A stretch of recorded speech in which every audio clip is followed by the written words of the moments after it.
Hey guys, it's Senti Reads, and as you can see by the video title, today we're back with part 2 of our unhinged ACOWAR rant. This is also fortunately the last part. Thanks for sticking with me for putting these videos in parts. It was just way too long to do in one go. If you don't remember from the last part, we left off with Rhysand getting the best sloppy toppy of his life from Feyre over the sounds of the dead and dying, and oh my god, how is this even a sentence I'm saying right now? Somehow things get even crazier in this part, so let's get right into it. Let's do this! The next day, Cassian and Azriel stay behind in the summer court to lead their armies while the rest of the gang go home back to the night court. Nesta is immediately on them, asking what happened, and Rhysand blows her off by simply saying that they won the battle. But Nesta was glancing between us all, her back still stiff, mouth a thin line. Where is he? Who? Rhys crooned. Cassian. I didn't think I'd ever heard his name from her lip. Cassian had always been him or that one, and Nesta had been pacing in the foyer, as if she was worried. I opened my mouth, but more beat me to it. He's busy. I'd never heard her voice so sharp, icy. I know we all hate Nesta, and I especially hate Nesta, but why is everyone acting so rude to her right now? All she did is ask a question, and a pretty reasonable one at that. Is it a crime for her to care about Cassian's well-being? Shouldn't everyone be happy that Nesta is showing any level of interest in anyone but herself? Moore had never seemed ruffled by mention of Cassian's past lovers, perhaps because they'd never met much, not in the ways that counted. But if the Illyrian warrior no longer stood as a physical and emotional buffer between her and Azriel, and worse, if the person who caused that vacancy was Nesta, Moore said flatly, when he gets back, keep your forked tongue behind your teeth. What did you say? What the fuck did you just say?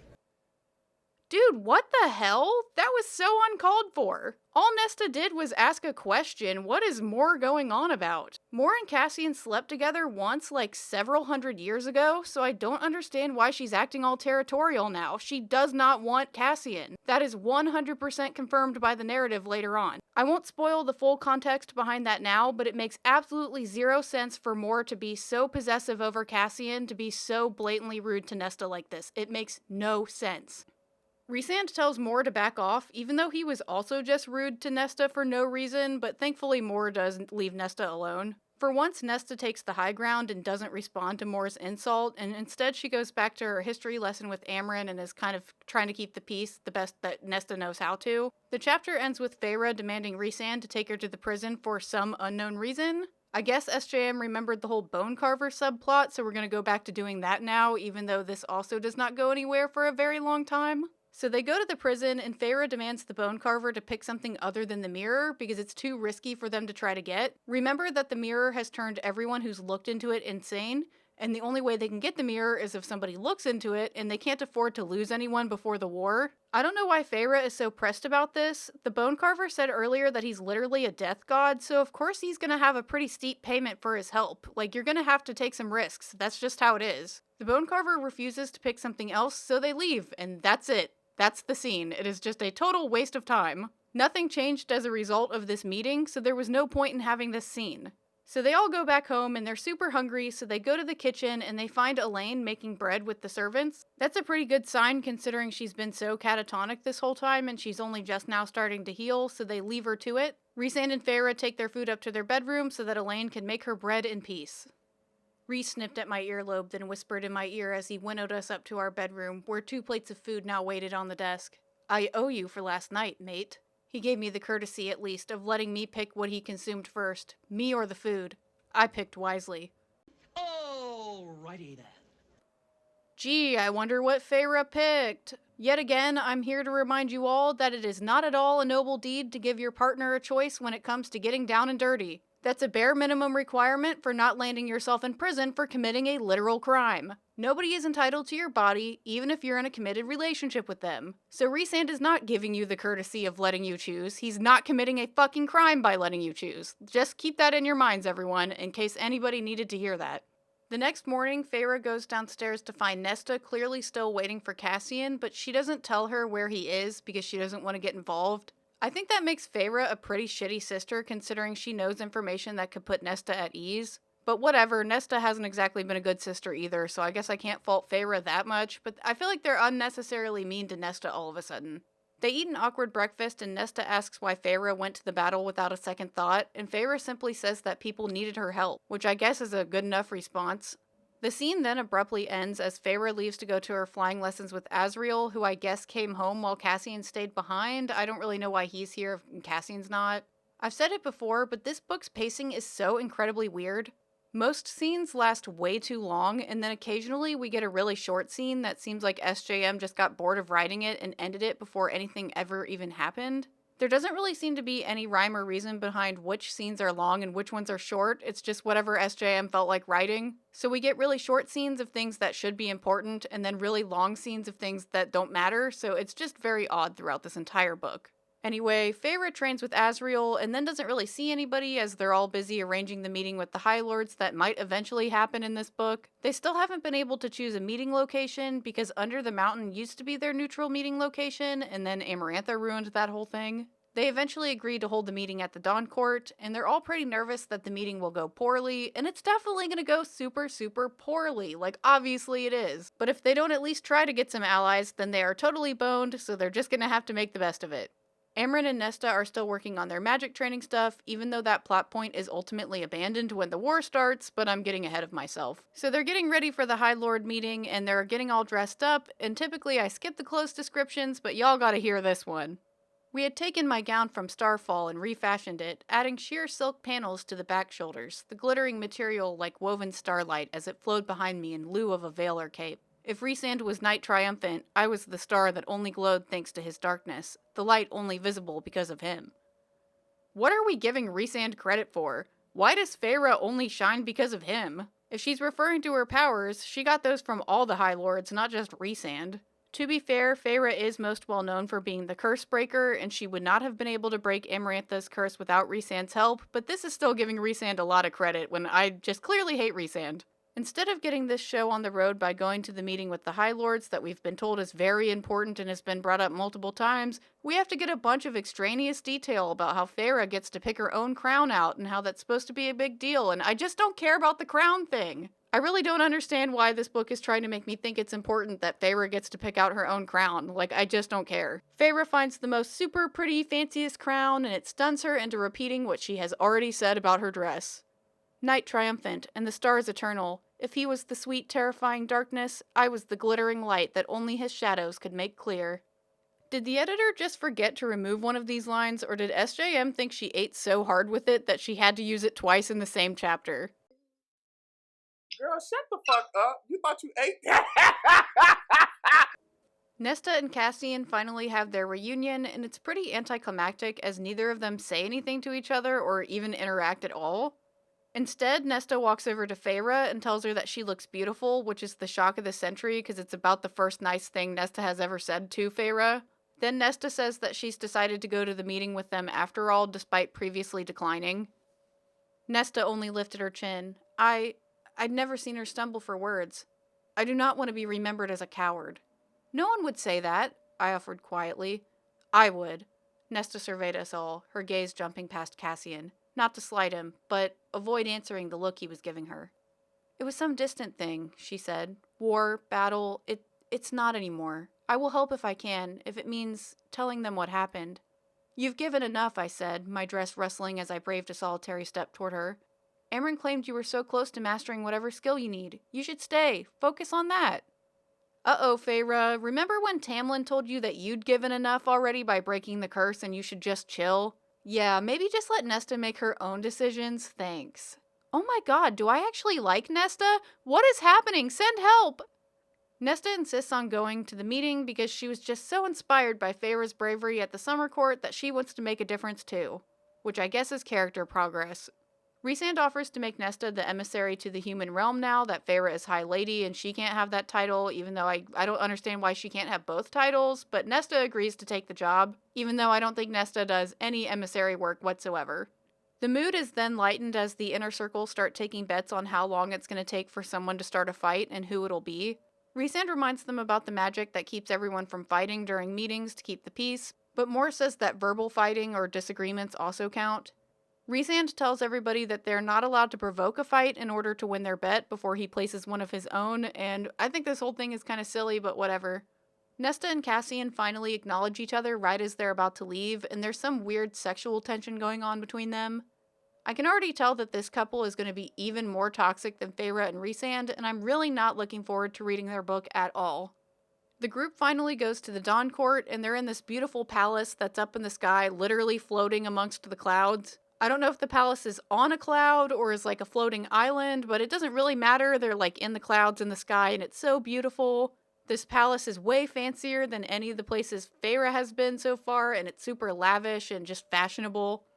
We get a throwaway line about how there are cities in the Dawn Court that specialize in, quote, tinkering and clockwork and clever things, which, what is a clever thing? What does that mean? And also, this is immediately giving me a steampunk vibe, and that seems super weird compared to the rest of the world building. To me, steampunk is kind of Victorian. I don't know if that is my own misconception, but the vague technology level in the ACOWAR series is more like medieval almost, except they have indoor plumbing. I'm very confused. They don't seem to have any kind of like steam engine or anything that would be like in a steampunk world. Like they don't have trains.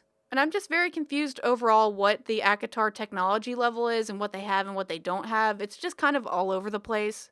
Anyway, back to the meeting. They enter the meeting chamber and Feyre notices winged guards, which makes sense given that their castle is up in the clouds. Like, of course they're gonna have wings. The Peregrines are distantly related to Draken's Seraphim people and provide Thesson with a small aerial legion, Rhys said to me of the muscular golden-armored males and females gathered. The male on his left is his captain and lover. Indeed, the handsome male stood just a tad closer to his high lord, one hand on the fine sword at his side. No mating bond yet, Rhys went on, but I think Thesson didn't dare acknowledge it while Amarantha reigned. She delighted in ripping out their feathers one by one. She made a dress out of them once. Dude, okay, the Peregrine thing with the dress, that's whatever, but I pulled this passage to complain about the mating bond between Thesson, who is the High Lord of the Dawn Court, and his unnamed captain. Rhysand says that there is no mating bond yet, which implies that there could eventually be one, which implies that there are in fact homosexual mated couples, which doesn't make any sense. And to be clear, I am not coming at this from a homophobic perspective. I would be totally fine if there were homosexual mates if it made sense for the world building, but it doesn't, which makes this feel like a very cheap, virtue signal-y kind of representation. I've complained about this so many times, though, that I'm not going to belabor it here. Just know that it is bothersome to me. Anyway, back to the meeting. There are 3 High Lords that are already there, and I'm going to do my best with all the names to try to keep everybody straight so you know who I'm talking about. We have Thesson, High Lord of the Dawn Court, who is super elegant and is described as having vaguely East Asian features, though the book doesn't use that term, obviously. There's Callias, who is High Lord of the Winter Court, and he is basically Jack Frost. He's brought his wife Vivian with him, and she's very excited to see more, and the two are very clearly old friends. I glanced at Thesson and Callias, the latter of whom watched his wife and more with raised brows. I tried to suggest she stay at home, Callias said dryly, but she threatened to freeze my balls off. Rhys let out a dark chuckle. Sounds familiar. Well, that was crude, but it sets the tone for the absolute out-of-pocket stuff that everyone else says throughout this meeting. Buckle up for all that, because I assure you that you aren't prepared for what's about to go down, but I'm getting ahead of myself. We will get there, I promise. The 3rd High Lord who's there already is Helion from the Day Court. He's dark-skinned, and from the way Feyre describes him, he comes off as vaguely Middle Eastern to me, but I know that most of the fanbase views him as being black. I know it sounds weird to specifically call that out, but I do have some commentary on that later on, but we will get to that when it's relevant. In this scene, Helion comes off as even colder and disinterested than Callias does, and he asks Rhysand if Tamlin knows that Feyre is the High Lady of the Night Court. I don't know how Helion even knows all of that, because it seems like the Autumn Court didn't know that Feyre was the High Lady until she did that dramatic reveal, so I don't know who knows what or how far the rumor mill goes. But Rhysand says that he doesn't know if Tamlin knows, and they'll find out if he bothers to show up. Helion then turns his attention to Nesta and points out that she's also a fairy, which is a big deal because the reason why Feyre is a fairy is because all of the High Lords resurrected her, so he's like, that's kind of weird that your sister's a fairy, like, what's up with that? So Feyre explains the whole Hybern situation to them. I think she probably should have just waited for everyone else to show up so she doesn't have to go through this whole explanation again and re-traumatize Nesta again, but whatever. Feyre explains that Tamlin is working with Hybern, and it's Ianthe's fault that her sisters were thrown in the cauldron and turned into hot fairies, and Helion says that's a big accusation to make against Tamlin. I don't think it's that unbelievable or that big of an accusation, since I think it should already be known that Tamlin's family has ties with Hybern. But I guess everyone just forgot about that or didn't know about it to begin with, even though that was a big part of the last war, whatever. We then get a whole bunch of exposition about Callias, the High Lord of the Winter Court, and his wife, Vivian, that I don't care to explain because it's not relevant, it's just more filler. And it's really just to pad out the chapter while the rest of the High Lords arrive one after the other. Tarquin is the next High Lord to arrive, and he straight up ignores the Night Court even after all the help in the battle before. Oh, and side note, we're also told that Rhysand has his wings out in full view, which is supposed to be a big deal since he usually hides them. I don't know why Rhysand bothers to hide his wings, because I thought it wasn't a secret that he's half Illyrian, but apparently it is a secret. I'm very confused by this. The next High Lord to arrive is Baron, who is the High Lord of the Autumn Court, and the Night Court are all on edge at his presence, because he's actually evil and is not just pretending to be a shitbag like they are. Baron has brought his unnamed wife with him, and we're reminded that she helped Feyre under the mountain during the trials. Like, I think the Lady of the Autumn Court helped Feyre with a mopping trial or something, like she fixed the water or something for Feyre. I don't really remember, but she did help her back then. Feyre feels guilty when she sees the Lady of the Autumn Court because of all the shit she did to her son Lucien, but she doesn't say anything about Lucien to the Lady of the Autumn Court. Eris and the rest of his unnamed brothers are also there because of course they are. Rhys smoothly greeted him, though his power was a dark mountain shuddering beneath us. It's no surprise that you're tardy, given that your own sons were too slow to catch my mate. I suppose it runs in the family. Oh, put a sock in it, Rhysand. Weren't you the one who said nobody could pick a fight when everybody was making bets about when the first fight would start? This sounds pretty aggressive to me. Also, I thought he agreed to drop the evil act, and being snarky right off the bat isn't going to do him any favors in that regard. Thesson, as host, began. Rhysand, you have called this meeting, pushed us to gather sooner than we intended. Now would be the time to explain what is so urgent. Rhys blinked, slowly. Surely the invading armies landing on our shores explain enough. So you have called us to do what exactly? Helion challenged, bracing his forearms on his muscled, gleaming thighs. Raise a unified army? Thanks, Captain Obvious. Yes? Why is that such an outlandish idea? I hate Rhysand, but I'm kinda with him on this one. What is there to be confused about? Shouldn't Prythian come together as a nation and defeat Hybern together? How is that not obvious? Since Hybern already has footing in the Spring Court, shouldn't the rest of the courts put aside their differences and present a unified front so that they aren't also conquered?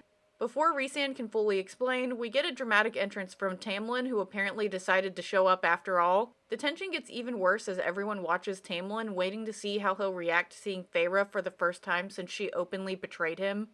Instead of immediately raging like I expected and everybody else expects, he's smiling unnervingly. As much as I shit on this book, I have to admit that I was genuinely kind of afraid of Tamlin in this moment. There's nothing more frightening than a violent man who's been scorned by a woman he feels entitled to, especially when he's hiding the violence he's known for. Like, what is he hiding? What is he planning? Feyre is definitely scared of how Tamlin will behave because his calm demeanor isn't natural at all. Thesson cleared his throat. No one looked toward him. Not as Tamlin surveyed the hand Rhys had resting on my sparkling knee. The loathing in Tamlin's eyes practically simmered. No one, not even Amarantha, had ever looked at me with such hatred. No, Amarantha hadn't really known me. Her loathing had been superficial, driven from a personal history that poisoned everything. Tamlin knew me, and now hated every inch of what I was. While I don't blame Tamlin for hating Feyre, considering all of her lies and scheming, I can't help but be on Feyre's side right now. Feyre never would have stooped as low as she did if Tamlin had just let her go in the first place. And as I said before, it's absolutely terrifying when someone you once loved turns on you like this, so I just can't... I'm with Feyre on this one, sorry. Good thing there's allegedly magic in place that keeps them from harming each other during the meeting, and you'll see why I say allegedly here soon. Now that Tamlin is here, Rhysand doesn't want to discuss his war plans for obvious reasons. Tamlin said calmly, "Don't stop on my account." The light in Rhysand's eyes guttered, as if a hand of darkness wiped away those stars. But he reclined in his chair, withdrawing his hand from my knee to trace idle circles on his seat's wooden arm. "I'm not in the business of discussing our plans with enemies." Helion across the reflection pool grinned like a lion. "No," Tamlin said with equal ease. "You're just in the business of fucking them." What did he say? Oh my god, Tamlin woke up and chose violence. This is only the first of his many sick burns that he drops during this meeting, and they only get wilder from here. If you don't know what he's referring to somehow, he means how Rhysand slept with Amarantha under the mountain, Remember that the majority of people believe that Rhysand was a fully willing participant in all of that, because that's what he led them to believe, but there was a lot of coercion going on, and he wasn't always consenting to what was going on, so yes, Rhysand was a victim. Side note, I hate the line about Helion grinning like a lion. Lions don't grin, that's not how similes work. Anyway, Rhysand responds with his own snarky comeback. Rhys shrugged, smiling faintly. Seems a far less destructive alternative to war. And yet here you are, having started it in the first place. Rhysand's blink was the only sign of his confusion. I'm also slow blinking in confusion because what in the absolute fuck is Tamlin talking about? Rhysand for sure wasn't the one who started this whole mess. A claw slid out of Tamlin's knuckle. Callias tensed, a hand drifting to the arm of Vivian's chair, as if he'd throw himself in front of it. But Tamlin only dragged that claw lightly down the carved arm of his own chair, as he'd once dragged them down my skin. He smiled as if he knew precisely what memory it triggered, but said to my mate, "If you hadn't stolen my bride away in the night, Rhysand, I would not have been forced to take such drastic measures to get her back." I said quietly, "The sun was shining when I left you." Those green eyes slid to me, glazed and foreign. He let out a low snort, then looked away again. Dismissal. Tamlin is acting a little too much like the Joker or something right now with how he's trying to intentionally creep them all out, and it makes me feel stupid for being scared of him earlier. Tamlin is just a big whiny baby, and even worse, he's totally delusional. Rhysand didn't steal Feyre from anyone, and Feyre's right that it wasn't in the middle of the night. The whole "the sun was shining" line is a pretty iconic one in the series, and I do have to admit that I did a little cheer for Feyre when I read it, because I guess I hate Tamlin so much more than I hate Feyre that I'm just on her side. Like, I do mostly hate Feyre, but that was a pretty banger line right there from her, I gotta admit. Too bad Tamlin is just as delusional as ever, and he can't take anything that anybody says to him seriously, especially Feyre, because he doesn't respect her, and he never has respected her. Callias asked, "Why are you here, Tamlin?" Tamlin's claw dug into the wood, puncturing deep even as his voice remained mild. I had no doubt that gesture was meant for me, too. "I bartered access to my lands to get back the woman I love from a sadist who plays with minds as if they are toys. I meant to fight Hybern, to find a way around the bargain I made with the king once she was back. Only Rhysand and his cabal had turned her into one of them, and she delighted in ripping open my territory for Hybern to invade. All for a petty grudge, either her own or her master's." "You don't get to rewrite the narrative," I breathed. "You don't get to spin this to your advantage." Where do I even start with all of this? First of all, Tamlin should have known there was no way to get out of his bargain with Hybern after he made it.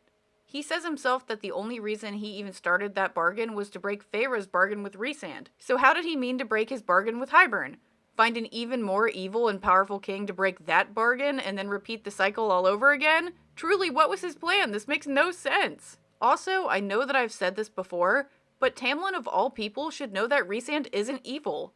Remember back in the day they were bros? It was Tamlin who attacked Rhysand's family first, which is why Rhysand's family then killed Tamlin's family. If that sounds confusing, that's because it is, but even Jurian was able to point out that Rhysand definitely wasn't evil during the war, so Tamlin and everybody else who was alive during the war should know that Rhysand is only pretending to be evil because at one point he was on everybody's side and he fought for the humans. I don't understand how everybody just believes Rhysand is evil. Anybody who met him before he started that act should know better. Finally, isn't it just the worst when your ex totally misrepresents everything after a breakup to make you look like the bad guy? Truly, isn't that just like, it's so infuriating. Sometimes you just have to accept that you'll be the villain in someone else's story and you just have to move on with your life and just let them think what they're gonna think. Anyway, you are absolutely not ready for what Tamlin's response is, and it is one of the most iconic and memed on lines in this entire series. Tamlin only angled his head at Rhys. "When you fuck her, have you ever noticed that little noise she makes right before she climaxes?" And it's comments like these that make me think that Tamlin doesn't deserve a redemption arc. It is absolutely vile to throw sexual stuff back in someone's face after a breakup, because y'all already know that Tamlin was worshipping that kitty when it was still his. This isn't the worst thing he could have said, but I still think he's gross for it, and there's like 20 people in this room that he said it in front of, so he's being very disrespectful and just gross. Maybe I still hate Tamlin most of all, but I do hate Rhysand and Cassian. They can fight for first place, but right now Tamlin is on the top of the shit list. Azriel finally breaks the awkward silence by telling Tamlin to be careful about how he speaks about his High Lady, which is how Tamlin finds out about that whole thing that Feyre is now High Lady of the Night Court. Surprise flashed in Tamlin's eyes, then vanished, swallowed by pure fury as he realized what that tattoo coating my hand was for. It was not enough to sit at my side, was it? A hateful smile curled his lips. You once asked me if you'd be my High Lady, and when I said no, a low laugh, perhaps I underestimated you. Why serve in my court when you could rule in his? Bro, why is Tamlin acting like he ate with that one? What a stupid thing to say, truly. He's basically telling on himself for treating Feyre like she's less important than him. Like, who is gonna choose to serve in a court when you can rule one? Everybody would choose to rule it. What the fuck? That's like offering someone a turd sandwich and being upset that they chose the roast beef instead. Like, what the fuck? Nobody wants your turd sandwich, Tamlin. Tamlin isn't done being smooth-brained yet because he follows it up with more nonsense. Tamlin at last faced the other gathered High Lords and their retinues. They peddle tales of defending our land in peace, and yet she came to my lands and laid them bare for Hybern. She took my High Priestess and warped her mind, after she shattered her bones for spite. And if you were asking yourself what happened to that human girl who went under the mountain to save us, look to the male sitting beside her. Ask what he stands to gain, what they stand to gain from this war, or lack of it. Would we fight Hybern only to find ourselves with a queen and king of Prythian? She's proved her ambition, and you saw how he was more than happy to serve Amarantha to remain unscathed. Oh my god, there's so much to unpack here. This is kind of where the Night Court's evil reputation might come back to bite them, but Tamlin's argument doesn't even really make sense. First of all, I don't agree with violence as retribution, but Tamlin is leaving out some pretty important context for why Ianthe got her hand crushed to dust.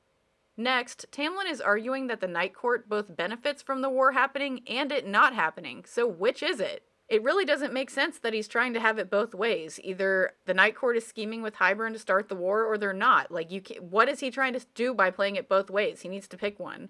Not that any of this really matters anyway, since it's pretty clear that the war is already set into motion because of the battle at the Summer Court. So I don't even see what the argument is here. There is definitely a war happening. Anybody who does not think a war is coming is blatantly delusional at this point. The only way there won't be a war is if Prythian simply doesn't fight back and lets Hybern take over. And after the war, how would any of the war stuff help Feyre and Rhysand become the king and queen of Prythian? How does one even become the king or queen of Prythian? Who are the current king and queen of Prythian? Where do they live? Can you both be a High Lord and a king? I have 10,000 other questions about all of that, but I'll spare you the details because I don't think they ever get answered. I really think the core of Tamlin's argument is that the war would destabilize Prythian enough for Feyre and Rhysand to take power, but why would they want to? The Night Court has never tried to, conquer other courts. They've always just wanted to remain secret in themselves. So why would anybody think that they want power over all of Prythian? All they want to do is protect their own little land. And even if they did take over, the war would decimate Prythian, and it would take a lot of effort to clean it all up and then push Hybern out so that you could take power. So I don't understand any of why anybody would believe that the Night Court would be doing any of this. Like, what the fuck is happening? And finally, the Night Court very clearly fought on the side of the humans during the last war, so it makes sense that they would still be on the side of humans and would still be fighting against Hybern. The Spring Court traditionally has ties with Hybern, not the Night Court. Like, if anybody is suspicious, it's still Tamlin! Anyway, Tamlin must realize that he still looks pretty bad for allying with Hybern, so he turns to the Winter Court. There's tension between the Winter Court and the Night Court due to something that was mentioned in the first book that you probably don't remember. Amarantha ordered that a bunch of kids from the Winter Court were to take a forever nap, if you catch my drift, and that's an especially big deal because fairy birth rates are astronomically low and there aren't very many kids, so to lose a bunch of them all at once is pretty devastating. I mean, even if the birth rate wasn't low, losing a child's life is just in general very wrong and devastating. Tamlin tries to argue that Rhysand was involved in all of that happening because he was working with Amarantha at the time, but Rhysand is quick to explain that he actually tried to stop that all from happening. The group asks Rhysand to tell them what he did to stop it, and he kind of goes quiet. Feyre tells Rhysand that she believes him, and Baron is like, yeah, of course you believe him, since you also let Amarantha kill innocent people. Baron is referring to Claire, that girl in Feyre's town who Feyre stupidly used her as a fake name and then got the real Claire killed.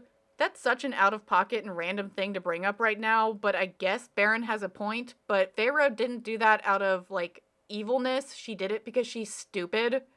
Rhysand says that the Winter Court kids were sent to bed for a forever nap because there was some kind of attempted rebellion against Amarantha by the Winter Court, and Amarantha actually wanted Callias to be punished for it, and the way Rhysand phrases this all makes it sound like he offered up the kids as a replacement to Callias, but I don't think that's the case. It's not explained very well. I think he just tried to convince Amarantha to spare Callias, and she decided that she would, but then she concocted the whole kid scheme behind Rhysand's back to still get punishment on the Winter Court. This whole situation is very confusing. Rhys went on. I convinced her that it would serve little purpose. Who knew, Baron mused, that a cock could be so persuasive? Father? Eris's voice was low with warning.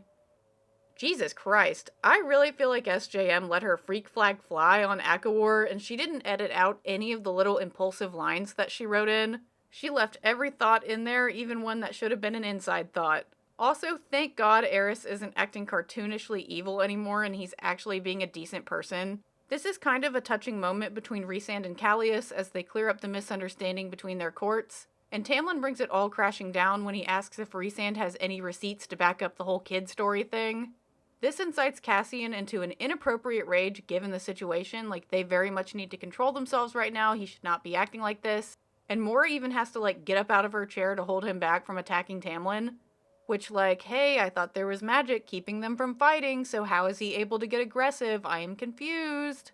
Rhysand says that he doesn't have any proof, but he swears on Feyre's life that his story about the kids taking a forever nap is true, which is a super big deal because Feyre is his mate, and so obviously he would not lie on her name. Unfortunately for Tamlin, Callias believes Rhysand and yet again asks Tamlin why he came to the meeting in the first place. Tamlin says that he came to help them fight Hybern, and Cassian straight up calls bullshit on him, which duh, yeah. Thesson calmly cuts in to tell Tamlin that he should understand why they are hesitant to believe him, given everything he's already done with Hybern.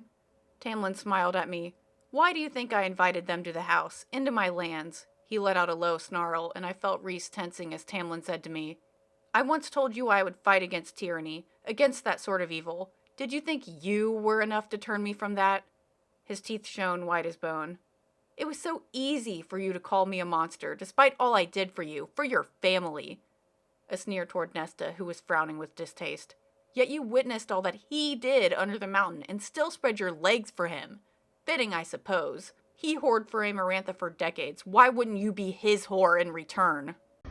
Calm down. Yet again, I have so much to talk about with this passage. Tamlin, oh my god, how do I even start with Tamlin? Oh my god, he is on something right now. Tamlin, don't act like you didn't already tell everyone exactly why you allied with Hybern. It was all a desperate bid to get Feyre back and sever her bond with Rhysand, not some noble purpose to be a double agent and fight against tyranny. Shut the fuck up. The whole working against Hybern thing was just an afterthought so Tamlin could make himself feel better about doing something so stupid and crazy. I said it before in the last video, but if someone throws something nice they did for you back in your face, then they were only doing those things so they could manipulate you later, not because they actually wanted to do anything nice.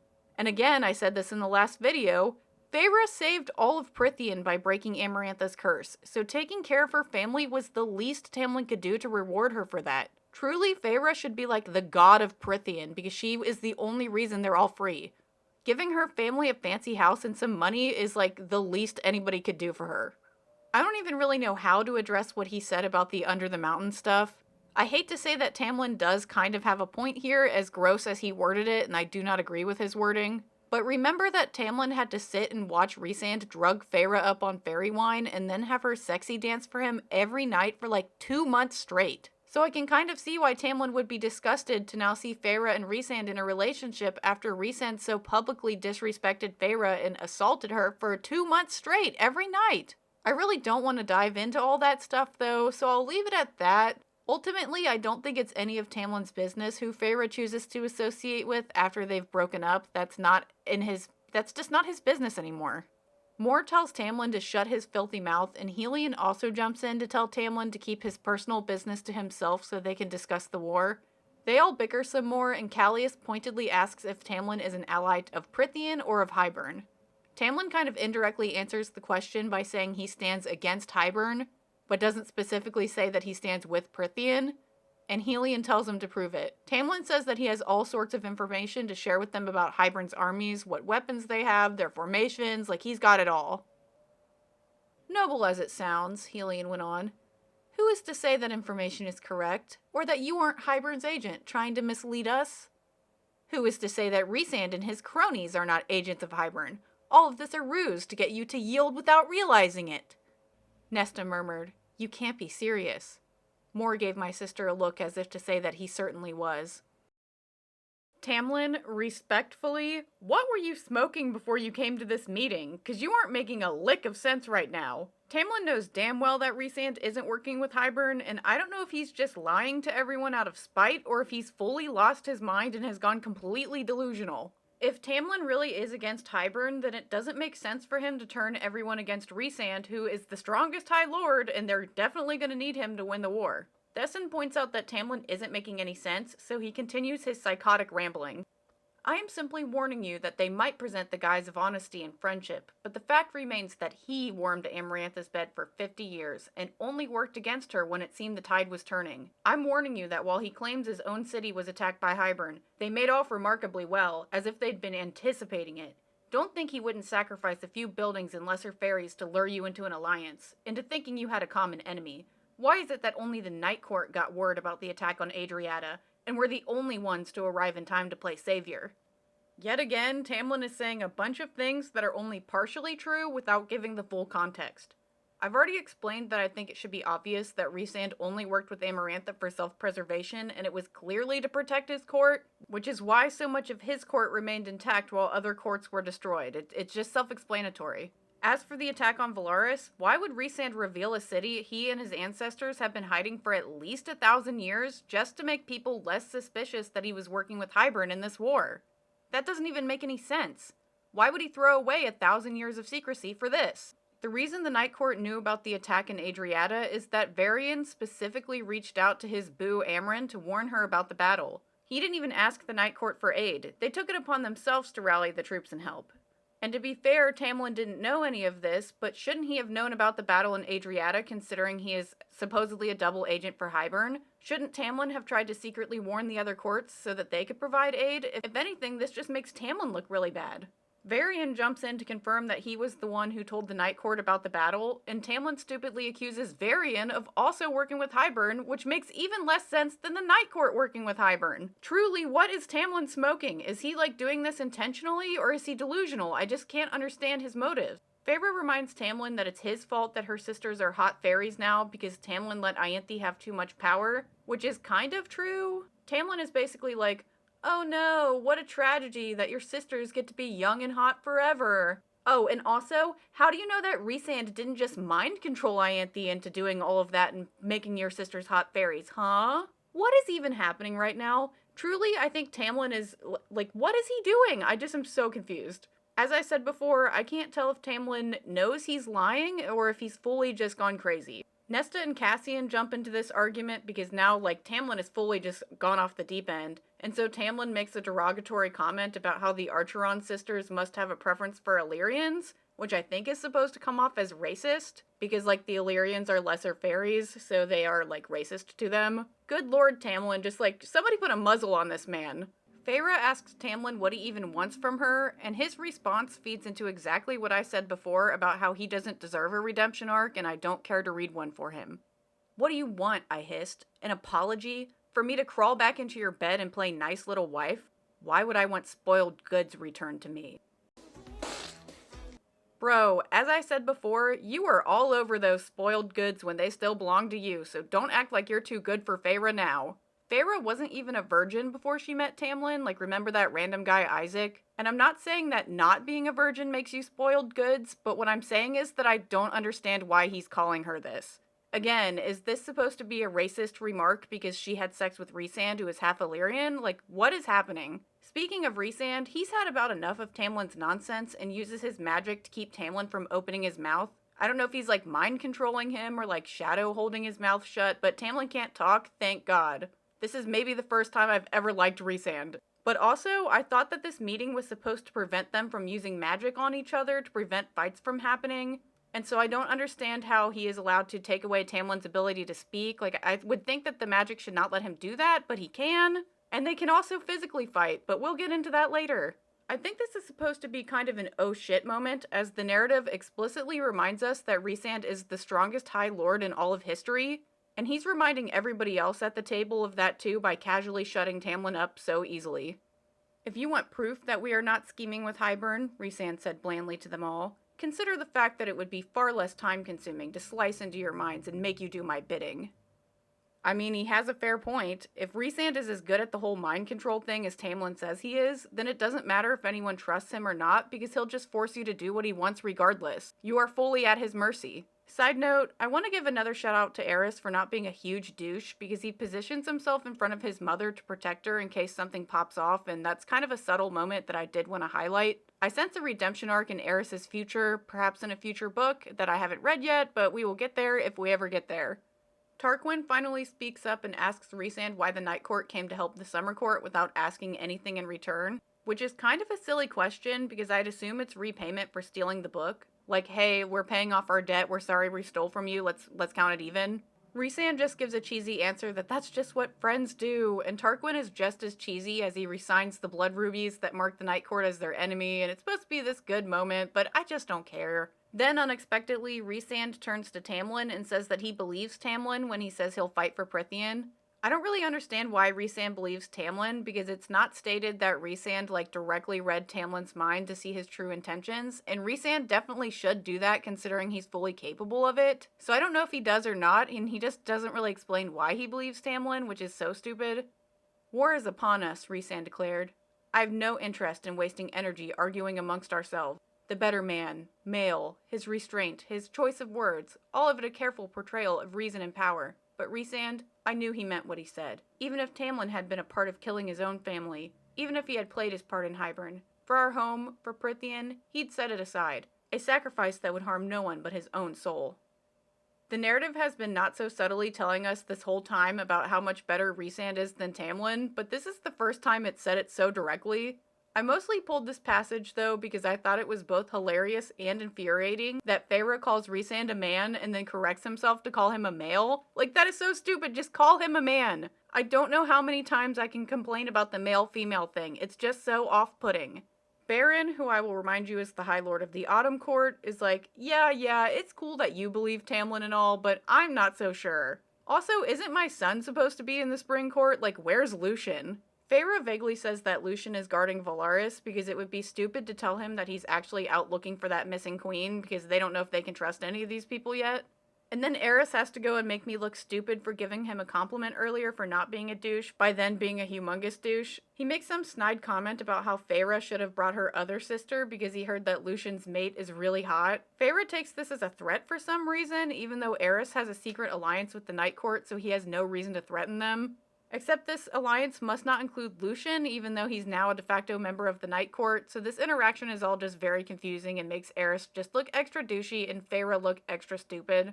Moore jumps in with a snide comment of her own because she can't help herself, and we get a moment that I actually screamed at when I read it for the first time because it's just so bonkers.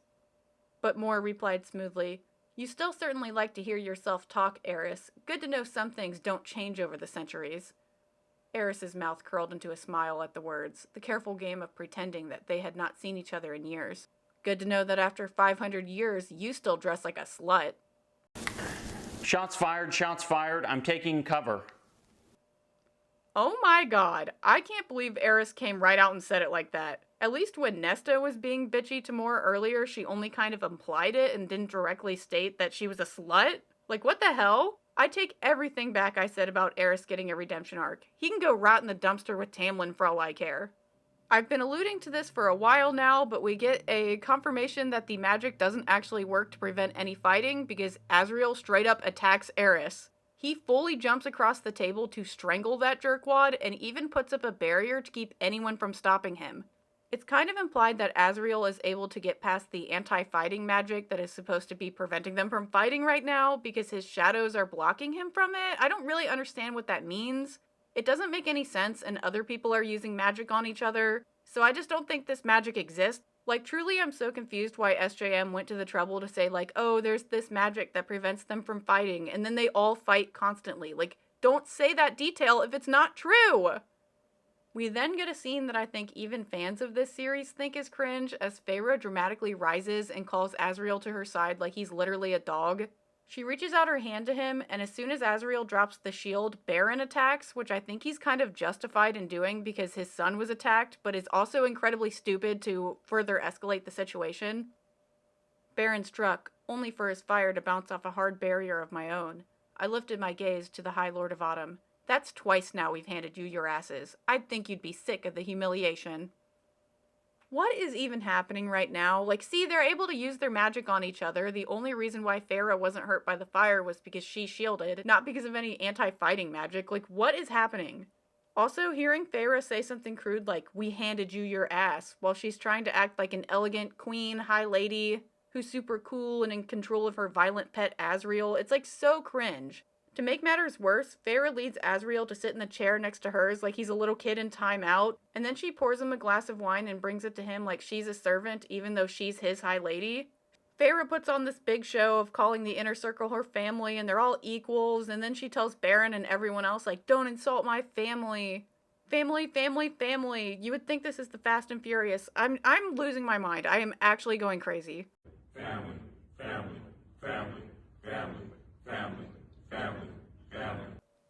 Eris actually apologizes to Mor for what he said, and Baron looks pissed while Eris's unnamed mother seems proud, which is pretty stupid of her given how Eris is a shitbag 99% of the time and she has nothing to be proud of. Thesson, the High Lord of the Dawn Court, is basically sitting there with his head in his hands like, oh my god, what a total disaster, and I am right there with him. Helion tells Thesson that he owes him some gold, so it's clear that the Night Court weren't the only ones making bets, which is kind of funny. At some point during all of this interaction, Tamlin provided some kind of records of Hybern's secret information, and Helion the fairy copy machine snaps his fingers to make some more copies of everything so everybody can read the documents. Helion kind of flips through the papers and tells Tamlin that if everything he says is true, then he has two suggestions.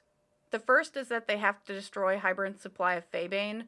The faebane is that rock stuff that they can use to nullify magic, so that's obviously a big advantage for Hybern that they need to take away if they have any chance of winning the war.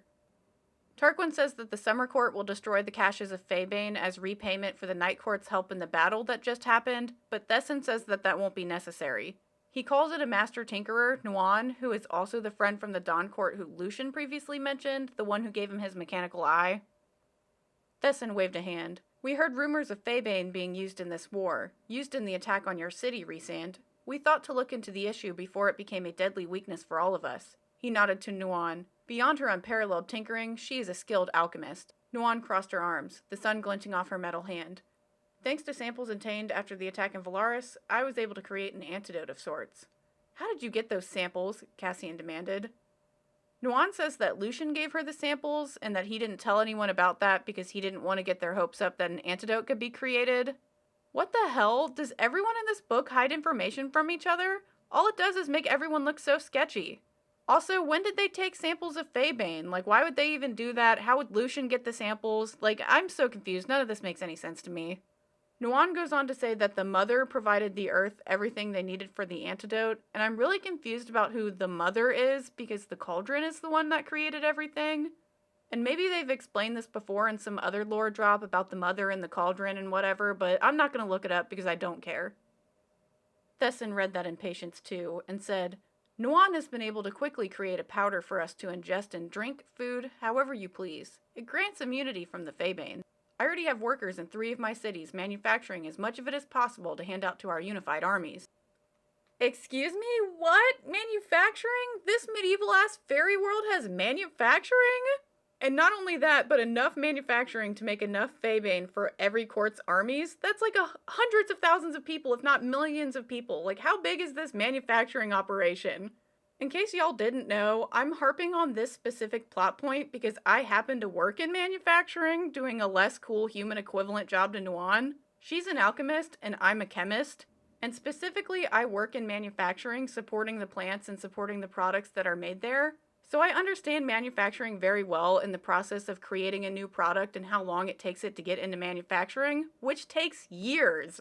In just a few days, Nuan has not only analyzed the samples from Hybern, but she's also developed a cure, tested that cure, and sourced all of the required resources, equipment, and manpower to manufacture that cure. That's not how it works. That's not how any of this works. I could literally rant for hours about how this is not how any of this works, but I'll spare you all from that because I know none of you are interested in that. Just know that this plot point specifically pisses me off in a way that a majority of other readers wouldn't even notice or care about. Anyway, remember how I said that Thesson was described as looking vaguely East Asian? And also, a long time ago, much earlier in this video, I said that Hybern is clearly meant as a stand-in for Ireland. We are now introduced to Xi'an, a fairy nation that is clearly meant to be fairy China, and that's where Thesson's mother came from. It's also where Nuan is from, so Baron throws some fairy racism at her and says that he doesn't trust her cure, and it's very clear that he doesn't trust her because she is from that nation. This is kind of an interesting and weird point to me, because before now there has been fairy racism, but only from high fae against lesser fae. We haven't really seen this kind of racism amongst the high fae in terms of their ethnicities or their implied ethnicities. I didn't really know how to bring this up before, but I thought it was weird that Tarquin, one of the only black-coded characters in this book, was the one who specifically wanted to end fairy racism against high and lesser fae, when it makes way more sense for Rhysand to be the figurehead for that cause. Rhysand is half Illyrian, and that race is considered lesser fae, while Tarquin is full high fae. And that's not to say that you can't care about racism if you're not of the race that is being oppressed, but I did think it was weird that Tarquin is the biggest advocate for this when Rhysand, it makes more sense for Rhysand to be the one who is talking about that. I don't really know where I'm going with this point other than that it made me feel really weird that the only black character cares about racism. It just feels really reductive and that SJM doesn't know how to write a minority and that's what she defaulted to. Maybe I'm the one who's being weird and reading way much into this, but it just seems kind of weird to me. We don't see any kind of racism towards the black-coded fae like Tarquin, only the Chinese-coded ones like Nuan, and that's also weird to me. And I'm not saying that to say that they should also be racist to Tarquin, I'm just saying it doesn't make sense that SJM specifically wrote in that they're racist to the Chinese-coded fairies. She could have just not included that detail, and I don't think that she should have included that detail. I really don't think there's any point to go out of your way to add race issues when you don't make any commentary on them. It just feels very strange. Anyway, Feyre is quick to stand up for Nuan and says that she'll take the antidote. Eris also jumps in and says that faebane will devastate their armies, so he'll risk taking the antidote too. This is supposed to be more proof that Eris isn't actually as evil as he pretends to be, but I'm not holding my breath on that. I guess Tamlin's able to talk now because he jumps in with a snide remark about how at least everyone else has armies to give their antidotes to, because he doesn't have any troops anymore after Feyre turned them all against him. I said this before way back at the beginning of this video, but Tamlin's own actions are to blame for a lot of that, even though Feyre set up those situations. Tamlin still acted like a total douche of his own free will instead of doing the right thing, so at the end of the day, I think it's Tamlin's fault that his court turned against him. Tamlin goes on to throw it in Feyre's face that all the cities she wanted to help rebuild are all now in cinders thanks to her. And again, it's not any of her fault in my opinion. Hybern never would have been in the Spring Court in the first place if Tamlin would have just accepted that Feyre dumped him. This is all Tamlin's fault, and I will stand by that even though I hate Feyre.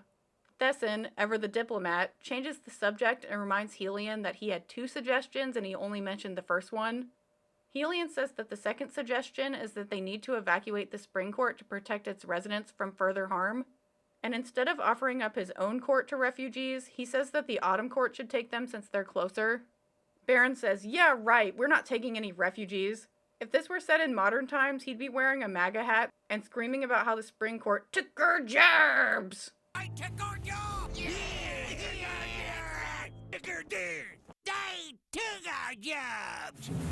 Vivian, who is the wife of the High Lord of the Winter Court if you've already forgotten, calls Baron out for being selfish instead of offering her land either for the refugees, and then Baron goes on a weird nasty rant about the horrible things that happen to women during war to try to shut Vivian up.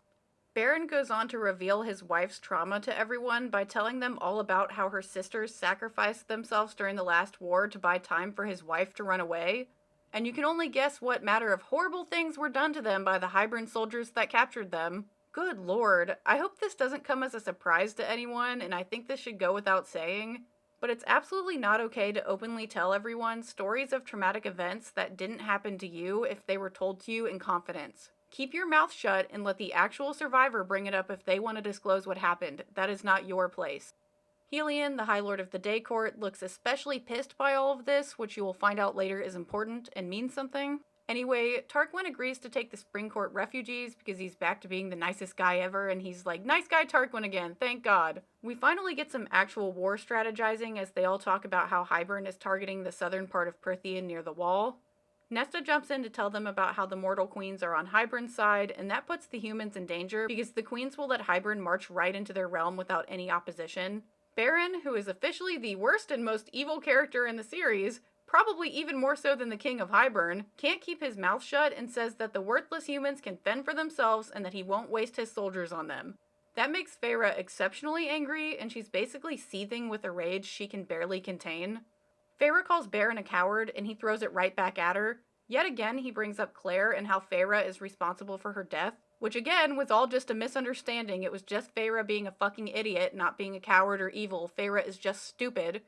Rhysand tries to smooth everything over, but Feyre is nearly at a boiling point, and Baron isn't making things any better. Armies take time to raise, Cassian said. You don't have the luxury of sitting on your ass. You need to rally your soldiers now. Baron only sneered. I don't take orders from the bastard of lesser Fae whores. Don't be fucking rude. Are you? Oh my god, and I thought Nesta was needlessly rude. Baron is next level with his absolutely out-of-pocket insults. I'd say he's racist to the point of being a caricature, but with the state of American politics, I'm sad to say his behavior is actually kind of normal now, which, like, what the fuck? What kind of hellscape are we living in right now? Feyre is really about to lose it now, and even Nesta jumps in to defend Cassian. Feyre tells Baron to get out if he doesn't plan on actually helping with anything, which makes sense, because, like, why are you even here, bro? But of course, he's not about to listen to some stupid woman, especially one that used to be a stupid human woman. Baron starts saying some pretty foul things about Rhysand and what Amarantha put him through. Tarquin is pretty much the only one who's been able to read between the lines and knows that it wasn't really consensual and that this is all very messed up to talk about in front of everyone, so he tells Baron to knock it off. Baron ignored him. And now Rhysand wants to play hero. Amarantha's whore becomes Hybern's destroyer. But if it goes badly, a cruel, cold smile. Will he get on his knees for Hybern, or just spread his... I stopped hearing the words. Stopped hearing anything other than my heart, my breathing. Fire exploded out of me, raging, white-hot flame that blasted into Baron like a lance. Spread his what, Baron? Spread his what? What were you gonna say there, huh?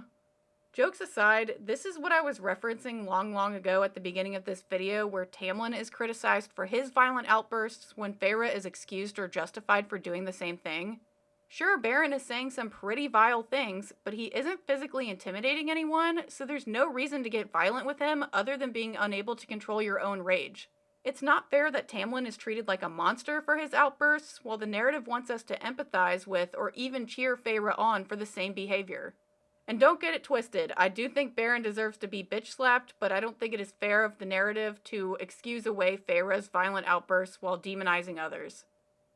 Feyre's fire also burns Eris and his mother, both of which are totally innocent in this conflict. Again, so much for that anti-fighting magic. I thought they weren't supposed to be able to hurt each other, but they clearly can, so I don't even know why any of that was set up, because it's not true. There's like this little pond in the meeting room that I didn't mention before, and Feyre is still unable to control her rage, and she waterbends from that pond to keep attacking Baron with like the water, because he's trying to use flames to defend himself. Baron has shielded himself, so Feyre punches straight through the shield with the Day Court's spell-cleaving magic. Basically, Feyre is doing a speed run to show everyone in the room as many powers as she can, even though she and Rhysand explicitly had a conversation about keeping her powers secret to avoid pissing off the High Lord. Oops, so much for that. No wonder Rhysand doesn't want to tell Feyre certain things, considering this isn't the first time Feyre has totally ruined everything, even after being told what not to do. You can't trust her with information because she just does whatever she wants to do.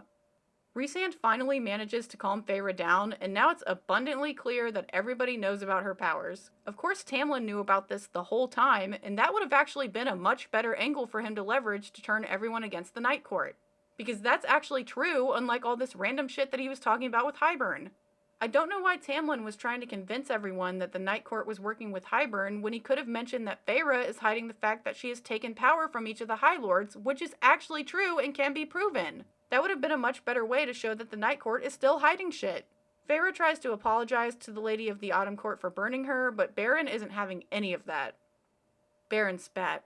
"Don't talk to her, you human filth." Rhys shattered through Baron's shield, his fire, his defenses, shattered through them like a stone hurled into a window, and slammed his dark power into Baron so hard he rocked back in his seat. Then that seat disintegrated into black, sparkling dust beneath him, leaving Baron to fall on his ass. Glittering ebony dust drifted away on a phantom wind, staining Baron's crimson jacket, clinging like clumps of ash to his brown hair. "Don't ever," Rhys said, hand sliding into his pockets, "speak to my mate like that again." Angel. Keep my wife's name out your fucking mouth! What is happening? What was that? Oh my god. How does Rhysand expect his court to behave themselves when he also has outbursts? So far, there have been 3 physical attacks by the Night Court in this meeting, and that's not going to help anyone trust them. They have instigated all of the physical fights in this meeting. I wouldn't want to work with a group of people that are too volatile to have a conversation with. Even when things get heated or outright nasty, you need to maintain your composure. You're talking about the fate of a nation on your hands. You need to be serious about this. Unless someone is actively threatening you physically, there's no reason to attack someone over a verbal statement. These fairies who are hundreds of years old should know better. This is so childish and stupid. If you can't control your rage, you don't deserve to be a leader. You are too dangerous for that. Baron has had enough of him and his family being attacked, so he says that the meeting is over and hopes that Hybern butchers them all. Nesta takes a stand and says that the meeting isn't over and gives a little speech about how everyone needs to band together against Hybern, and tells them about her dip in the cauldron and how she became a super hot fairy and it was the worst thing that ever happened. She then finally says something that I've been waiting for her to say since the first book. She looked to Callias and Vivian. "I'm sorry for the loss of those children. The loss of one is abhorrent." She shook her head. "But beneath the wall, I witnessed children, entire families, starve to death." She jerked her chin at me. "Were it not for my sister, I would be among them." Okay, so I appreciate that Nesta is finally giving Feyre credit for feeding her ungrateful ass, but I hate that she framed it this way. One of Nesta's worst flaws is that she turns suffering into a competition and compares her trauma with others, and acts like she's had it so much worse. And she's doing it right now, even though she's trying to compliment Feyre.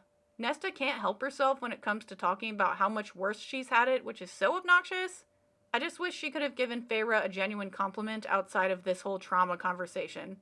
Nesta continues on with her speech about how they should all work together to help the humans, and Thesson reasonably cuts in to say that based on the treaty they all agreed to after the last war, they're supposed to leave the humans alone. So they aren't withholding aid because they're being mean or racist against humans, but because they're literally not supposed to interact with humans at all based on the treaty, and that involves saving them. They're just not supposed to interact at all.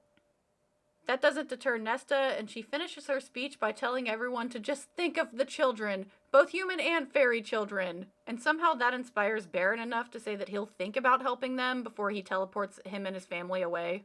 Nobody else says anything to that, which is really weird to me given how it was supposed to be a big deal that Nesta's just opened up to everyone when she's usually so closed off. Like, really? Nobody has anything to say about that? Instead, they start talking about Feyre's powers and how the High Lords had lost a bit of their power as a result, and they had all kind of felt that very small loss. I thought that it was obvious that when they revived her, they were giving up some of their powers, because they literally extracted little glowing bits of tangible magic to make it rain on Feyre, but somehow it never occurred to them that they were giving up their power? How do you physically remove a part of your power for resurrection and then don't realize you gave up your power? That makes no sense. Callias, the High Lord of the Winter Court, seems unsure what to think, while Tarquin says that Feyre deserves the power for breaking the curse, which I agree. Helion, the High Lord of the Day Court, also seems unsure about this, and Thesson, the High Lord of the Dawn Court, reluctantly accepts that some of his power was given to Feyre. Feyre reminds them all that she didn't take jack shit from anyone because she was literally dead. She couldn't ask for something, she was dead, and the High Lords willingly gave up their power to save her. She's grateful for that, but they're her powers now, and so she's going to use them the way she wants to use them, which I think is totally fair. I said quietly but not weakly, "I will use these powers, my powers, to smash Hybern to bits. I will burn them and drown them and freeze them. I will use these powers to heal the injured, to shatter through Hybern's wards. I have done so already, and I will do so again. And if you think that my possession of a kernel of your magic is your biggest problem, then your priorities are severely out of order. Fire, shape-shifting, water, shadow, wind, spell cleaving, healing, a bunch of other shit. Long ago, the Seven Courts lived in harmony, but that all changed when Hybern attacked. Only Feyre Cursebreaker, Defender of the Rainbow and Master of all Seven Courts, could stop them. But the snooty High Lords are angry about giving up some of their power. Although Feyre's powers are great, she has a long way to go to save Prythian if these whiny piss babies don't chill the hell out. But I believe Feyre can save the world. After that speech that was somehow even lamer than Nesta's, Vivian and Cressida dramatically rise to stand with Feyre, so Callias and Tarquin follow suit. Helion, Thesson, and Tamlin also rise, which means they've secured 6 out of the 7 courts, since Autumn is still on the fence about helping them. That brings this meeting to a close, and oh my god, I know I yapped about it forever, but there was so much crazy shit that happened that I just couldn't skip over any of it for you dear viewers. I needed you to see for yourself how absolutely unhinged this book gets sometime, and we haven't even gotten to the war yet. The craziest has yet to come. Even though everyone has agreed to work together, the alliance isn't going very well because nobody really trusts Tamlin, so they won't make any serious preparations for the war as long as he's around. Thesson invites everyone to stay overnight so they can all talk some more in the morning, and with how easy it is to teleport, there's no way in hell I'd sleep in potential enemy territory with everybody else. Even if Thesson is on their side, one of the other High Lords at this slumber party might make a move on them, so there's no chance I'm sleeping here. Everyone decides to stay though, so they're all brought to their rooms. Asriel is brooding and seems kind of embarrassed for his outburst, and Mor has seemed pretty nervous and kind of scared of him since it all happened. Cassian has placed himself between them, and we get kind of an odd line about how Mor is resting her feet in Cassian's lap and he's like rubbing her feet throughout this scene. She isn't normally so physical with Cassian, so this comes off to me like Mor is punishing Asriel for his outburst. Even though Asriel is the one who stood up for Mor, Cassian is the one who gets to touch her because that's what Mor says so. And while that is Mor's right, I think she's being really weird about all of this, and there's a whole bunch of shit going on with Mor, but we'll get into that later. Someone knocks on the door, and Mor is quick to tell everyone not to open it because it could be some kind of trap. And if they're all this on edge, they should have just gone back to the night court to spend the night. Rhys uncoiled to his feet. Wise, he said, prowling past me to the front door, but unnecessary. He opened the door, revealing Helion alone. Helion braced a hand on the doorframe and grinned. How'd you convince Thesson to give you the better view? He finds my males to be prettier than yours, I think. I think it's a wing fetish. Rhys laughed and opened the door wider, beckoning him in. You've really mastered the swaggering prick performance, by the way. Expertly done. It looks like Rhysand isn't the only one who has a totally fake personality. I didn't really need that line about the wing fetish, though. In the last scene, Helion was acting really cold and uninterested, but his true self is extremely sexual and flirtatious and very outgoing, which could be viewed as problematic. Since race isn't described the same way in the fairy world, it's hard to know for sure, but many readers perceive Helion as black since he is described as dark-skinned, and there's a stereotype about black men being hypersexual. I know it seems silly to point out someone being hypersexual in a book that is often labeled as fairy porn, but Helion is more outwardly and vocally sexual than someone like Feyre, who has a whole lot of dirty thoughts, but she only shares them with Rhysand. Anyway, I'm not sure where I stand on Helion falling into that trope, but there's an even worse stereotype about him that I really think SJM should have thought twice about including, but we'll get into that shortly. Helion tells Asriel that the way he attacked Eris is going to be, quote, his new fantasy at night, which is a pretty weird and wild thing to say. Eris deserved to be smacked around a little bit for the shit he was talking, but to view that in a sexual way, like that kind of explosive, violent attack, is really weird to me. I just think it's very weird to sexualize that. The discomfort doesn't end there, though, because Helion throws himself on the couch amongst Cassian, Asriel, and Mor, and vaguely tells them that his offer still stands. Mor lolled her head to the side. I don't like to share, unfortunately. You never know until you try, Helion purred. The 3 of them in bed with him? I must have been blinking like a fool because Rhys said to me, Helion favors both males and females, usually together in his bed, and has been hounding after that trio for centuries. I considered, Helion's beauty and the others, why the hell haven't they said yes?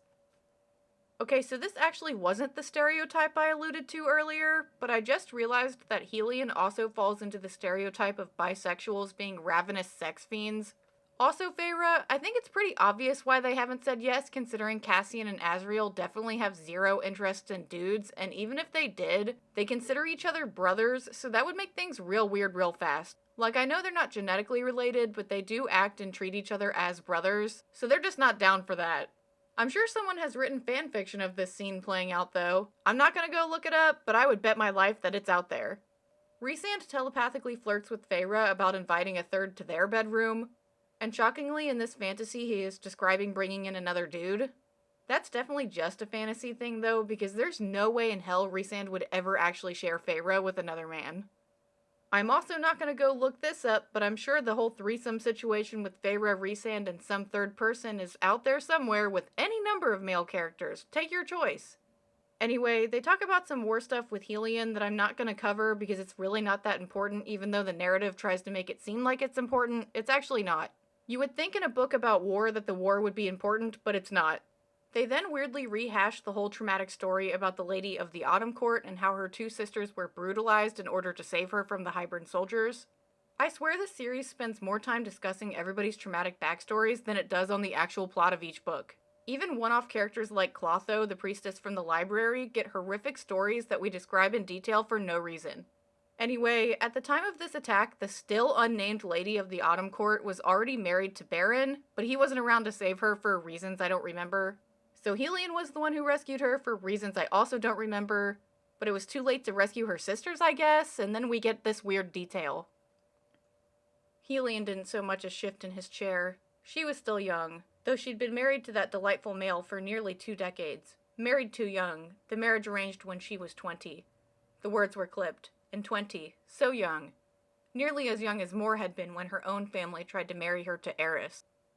I am very confused. I thought the Fae aged super slowly, which is why everyone still looks like they're in their mid or late 20s, even though they're all well over 500 years old. Do they just age normally up until like 25 and then it slows down? I'm just confused about what a 20-year-old fairy actually looks like. Regardless, I think it's funny that the narrative points out how young the Autumn Lady is for getting married at 20 when Feyre herself is 20 years old and married. Anyway, it's pretty clear that Helion has a thing for the Autumn Court Lady, and they might have even got married if she hadn't been first sold to Baron for political reasons. It's then outright stated that Helion and the Autumn Court Lady had an affair after she was married, and Feyre asks really direct and intrusive questions about it because she can't stay out of other people's businesses. Helion says that they've been on and off for decades, and then weirdly says that the Autumn Court Lady has changed after years of both verbal and physical abuse that have worn her down.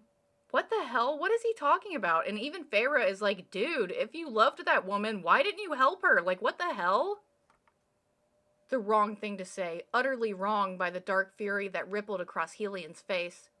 Baron is a High Lord, and she is his wife, mother of his brood. She chose to stay. Chose.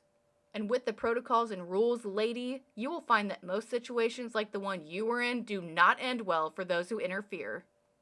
Excuse me? Helion literally just said that the Autumn Court Lady was sold to Baron by her family. Sold doesn't really imply that she had any choice in the matter, now does it? Divorce doesn't really seem to exist in this universe, so saying the Autumn Lady chose to stay with Baron is an absolutely wild statement to make. What choice did she have in this matter? Like, explain this to me, because I don't get it. Women are pretty much treated like property in this fairy world, which is absolutely infuriating to read about. And even people who are considered progressive by this world's standards still treat women as less than. Considering the main audience for this series is women, if I were SJM, I would have written a more pleasant universe as the background for her fairy porn, because nothing is sexier than a man who respects women. Like, actually respects women, not just pretends like Rhysand. If I'm reading a fairy book to get my rocks off, then I want a nice world. Why do we have this terrible misogynist world? Why did we make this choice? I know a story needs conflict to thrive, but let's not pretend there's any story here. This book is about hot fairies. Can we please just get some hot fairies in a nice world? Anyway, it's implied that Baron knows about the affair but doesn't address it because it would make him look stupid. And now it makes sense why Baron especially hates Lucien, because we get direct confirmation that Helion is actually Lucien's father. That might come out of nowhere for you guys watching this video, but I promise if you read this book, you could see it coming a mile away. The narrative repeatedly and seemingly randomly mentions that Lucien is noticeably darker than his brothers in kind of a suspicious way, and he also doesn't have the fire powers from that court, so it's pretty obvious that his father is somebody else. This is the stereotype that I think SJM really should have been more careful with. I really don't know exactly how to phrase this, but it makes me really uncomfortable that one of the only black characters in this book is the one who impregnates a married white woman, and then she raises said child with her white husband, even though the baby is clearly not his. Like, how many racist jokes have you heard where, like, this is the punchline or this is the setup to the joke? And it's even worse that Helion knowingly left Lucien in a family that was abusive. Like, he fully knew how terrible Baron was. And again, I really don't know how to articulate this, but this is just very odd that this is the storyline she chose. Like, literally any other character could have been Lucien's father, and Helion is the one she chose. It just feels a little pointed. I don't know if Lucien ever finds out that Helion is his real dad, but it doesn't happen in this book, so I guess if it happens in a later book, we'll get there if we ever get there. Oh, and there is a plot hole with all of this, too. In the first book, Lucien outright states that he doesn't have any known affinities to magic, but now in this book, it's mentioned that he has the fire powers that the rest of the Autumn Court has, and he would have inherited those from his mother, because apparently his mother has, like, really strong Autumn Court bloodlines, and that's why she was sold to Baron for a political marriage or something like that. But I think it would have made more sense if they maintained that Lucien didn't have fire powers, because it would make this reveal that Helion is his dad make more sense, but whatever. Nesta has been in her own room this whole time, and she kind of storms in and demands to speak to Feyre alone. The two step aside for a private conversation, and Nesta directly says that they need to go home, which I've been saying this whole time. They should have all just gone home. Why is anybody sleeping here? Nesta can't articulate what's wrong, but she senses some kind of danger, which is a big deal considering she has a connection to the cauldron. Feyre kind of blows her off, though, and Cassian comes in and he takes the situation much more seriously. The Bat Boys fly around the palace to check things out, but they can't find anything wrong. They don't think Nesta is lying, but since they can't find anything to indicate they're in trouble, they all stupidly decide to stay the night anyway. They should all just go home. They can teleport. Why are we doing this?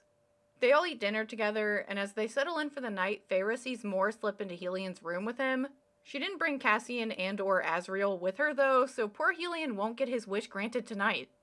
We then get kind of an uncomfortable conversation between Feyre and Rhysand about how Mor gets uncomfortable when Azriel shows so much interest in her, especially if it leads to violence, like with what happened with Eris. Feyre seems kind of mad that Mor is sleeping with Helion, and implies that Rhysand should also care about that, like as if Azriel deserves her instead, and that Feyre is the one who gets to make that choice. Throughout the last couple of books, Feyre has repeatedly said that she wouldn't meddle in whatever this weird Cassian Azriel Mor love triangle thing is, but whenever it comes up, she always has opinions about it and what everyone else should do, so she's definitely getting in their business.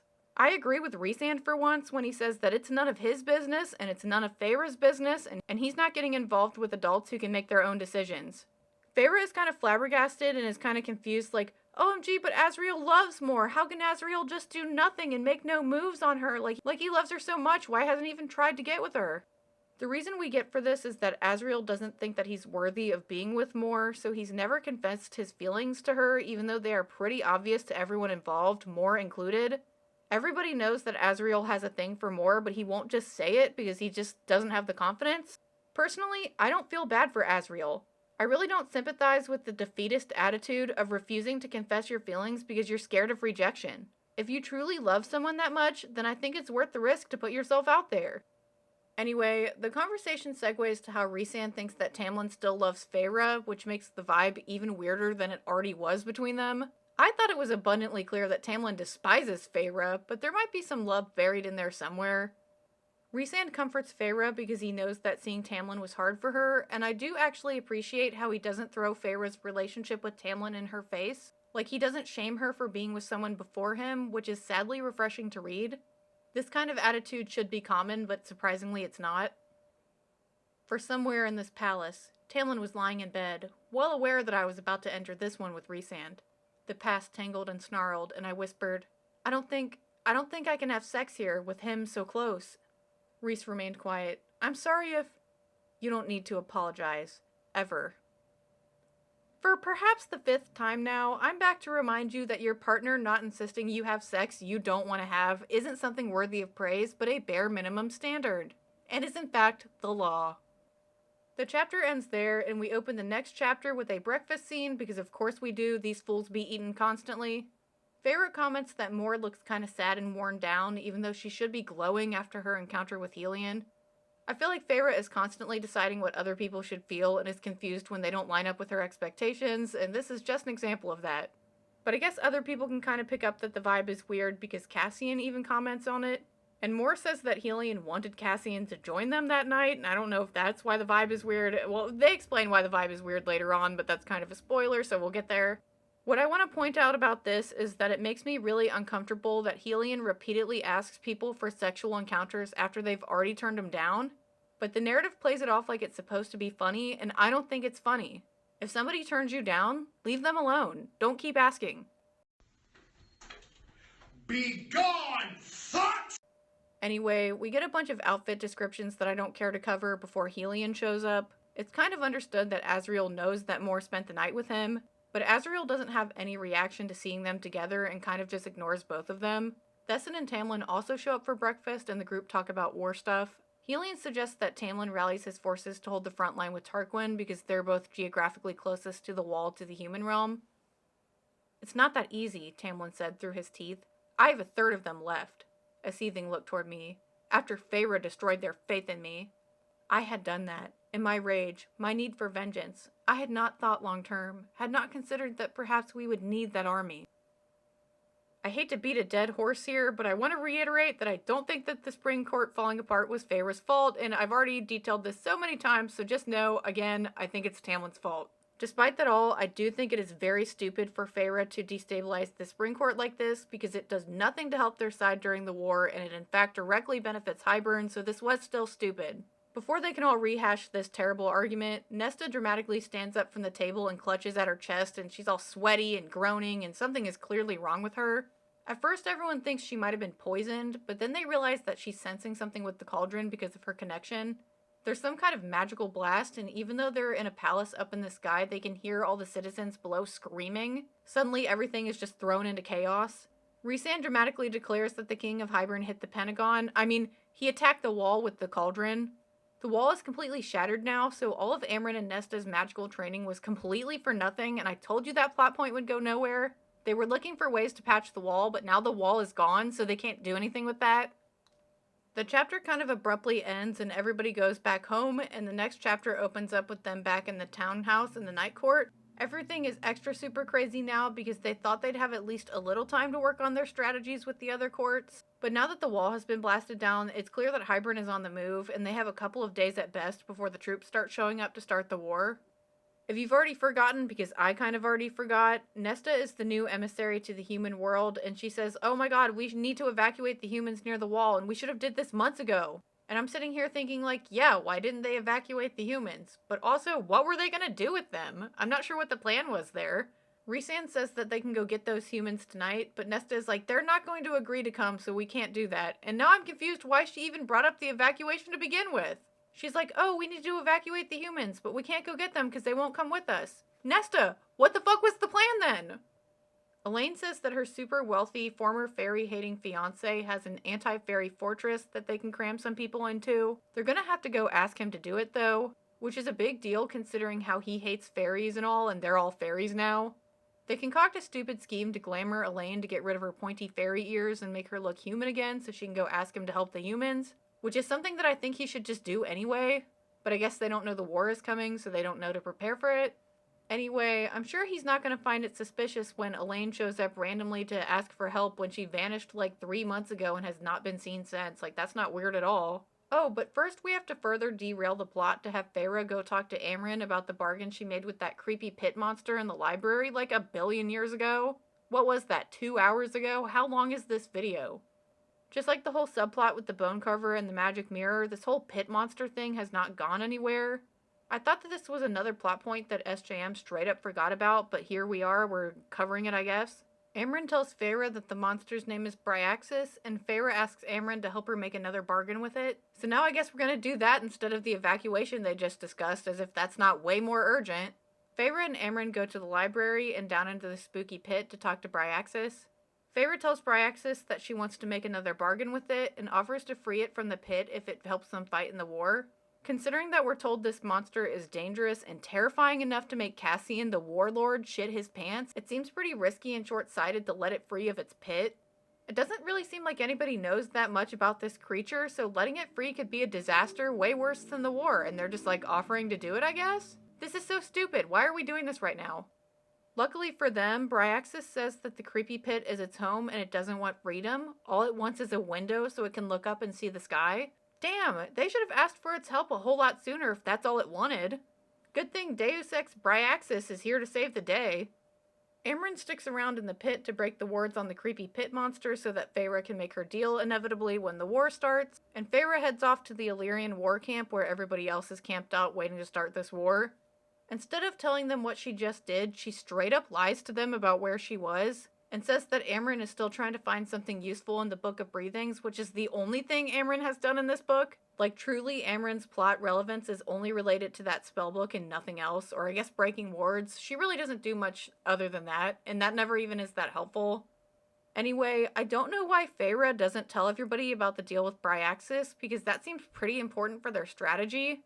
And also, she's complained to Rhysand multiple times about him purposefully withholding information, so it's very not fair for her to just keep things to herself when she feels like it. Feyre justifies everything that she does, but hates when other people do the same thing. It's so stupid, and I hate that so much about her. Even Feyre acknowledges that she's not sure why she's not telling them about the deal with Briaxis, but I think I know the answer to that. It's because SJM wanted a big dramatic reveal of Briaxis showing up at the war, but she doesn't actually know how to set up a dramatic reveal. Even though Feyre kept that a secret from everybody else, as soon as they leave, she immediately turns to Rhysand to tell him all about it specifically. And it's like, dude, Rhysand is not the only one fighting in this war. Everybody should know this information. Why is anybody keeping anything from each other? This is so stupid. They all need to work together. Why are they doing this? Like, what is even going on anymore? I feel like I've been huffing too many marker fumes while I'm doing all this coloring. If Briaxis is terrifying enough to make Cassian, of all people, flee and not talk for days, then shouldn't they warn the Inner Circle and even the rest of their forces that Briaxis is going to be there, and that they shouldn't worry about it because it's on their side? If Briaxis, this horrifying, terrible monster, shows up, what if their own soldiers are so scared of it that they get distracted or even flee? They need to share information if they're actually going to strategize. This is so stupid. Anyway, Feyre and Rhysand have a sappy conversation about how they hope they'll see Valaris again, because once they leave, they won't be back until the war is all said and done. I think I said earlier that they were already at the war camp, but they're actually not yet. They're still in Valaris, so Feyre and Rhysand have like one last big sappy conversation together about how they hope they'll see Valaris again after the war. They have been constantly death flagging each other this whole time that one or both of them will perish in the war. Obviously, we know that's not going to happen though, so them repeatedly having these emotional conversations just feel like nothing. Like, these are supposed to be really dramatic, heartfelt conversations, but I just feel nothing about them because I know that neither of these characters are actually going to be in danger. Anyway, they have their last big sappy moment together, and then they teleport to the Illyrian war camp that will now be their base of operations for the war. The Illyrians are instantly snooty about being around Azriel and Cassian because they all hate them for political reasons or something. There's a whole backstory there that I don't care to explain or go look up, but just know that Cassian and Azriel are kind of outcasts. And even Rhysand, even though he's their High Lord, he is also an outcast. Like, none of the Illyrians actually like any of these people. Oh, and also the Illyrians are weird about women being there, because of course they are. We kept Elaine half hidden behind the wall of our bodies. Considering the backward view of the Illyrians toward females, I'd suggested we remain a step away on this meeting. Literally. There were only a few female fighters in the Legion. Now was not the time to test the tolerance of the Illyrians. Later. Later if we won this war, if we survived. While I'm inclined to agree with Feyre that now's not the time to be screaming about women's rights, they also weren't doing anything to help the Illyrian women before the war either. Let's not pretend that now is not the time when there never was a time. You were never helping these people. Rhysand was only pretending to do that. Rhysand technically outlawed wing clipping and ordered them to let women join the army, but he never held the Illyrians accountable for following through on that, so they just didn't. So when exactly is going to be the right time to enforce the law and help the women of Illyria? There never seems to be the right time. They just keep kicking that can down the road and pretending like they're doing something about it so they can feel good about themselves. We then get this absolutely hilarious and also confusing interaction. On and on they went, until Devlin looked over Rhys's shoulder to where we stood. A scowl at Moore, a frown at me, wisely subdued. Then he noticed Nesta. "What is that?" Devlin asked. Nesta merely stared at him, one hand clamping the edges of her gray cloak together at her chest. One of the other camp lords made some sign against evil. "That," Cassian said too quietly, "is none of your concern." "Is she a witch?" I opened my mouth, but Nesta said flatly, "Yes." Okay, I'm not ready to eat my words just yet, but I'm willing to admit that Nesta is kind of growing on me, which I never thought I would say. This definitely earned her some brownie points in my book, even if I have absolutely no idea what a witch is in the context of this fairy world. We already mentioned sorcerers, and now there are witches? Like, okay. The gang walk off to their tents, and the tents are weirdly described as simple yet luxurious, which seems really not the vibe for a war camp. Like, are they glamping? I understand that Rhysand is their High Lord, and his inner circle and him will get better accommodations than the rest of the average soldiers, but the luxuriousness of their tents is very weirdly overstated to me. Whenever one of these characters goes into these tents, they sit on a chaise lounge. I don't know if I'm saying that right, but does that not come off as so fancy? Why don't they just have regular chairs? They have chaise lounges? The tents being this nice just makes this all seem so silly, and war should not be silly. The tone is just so wrong for this book. Anyway, we get an explanation about the whole witch thing, but it doesn't make anything any clearer to me. Nesta drifted toward the desk, the maps atop it. "What is the difference," she asked none of us in particular, "between a fairy and a witch?" "Witches amass power beyond their natural reserve," Moore answered with sudden seriousness. "They use spells and archaic tools to harness more power to them than the cauldron allotted, and use it for whatever they desire, good or ill."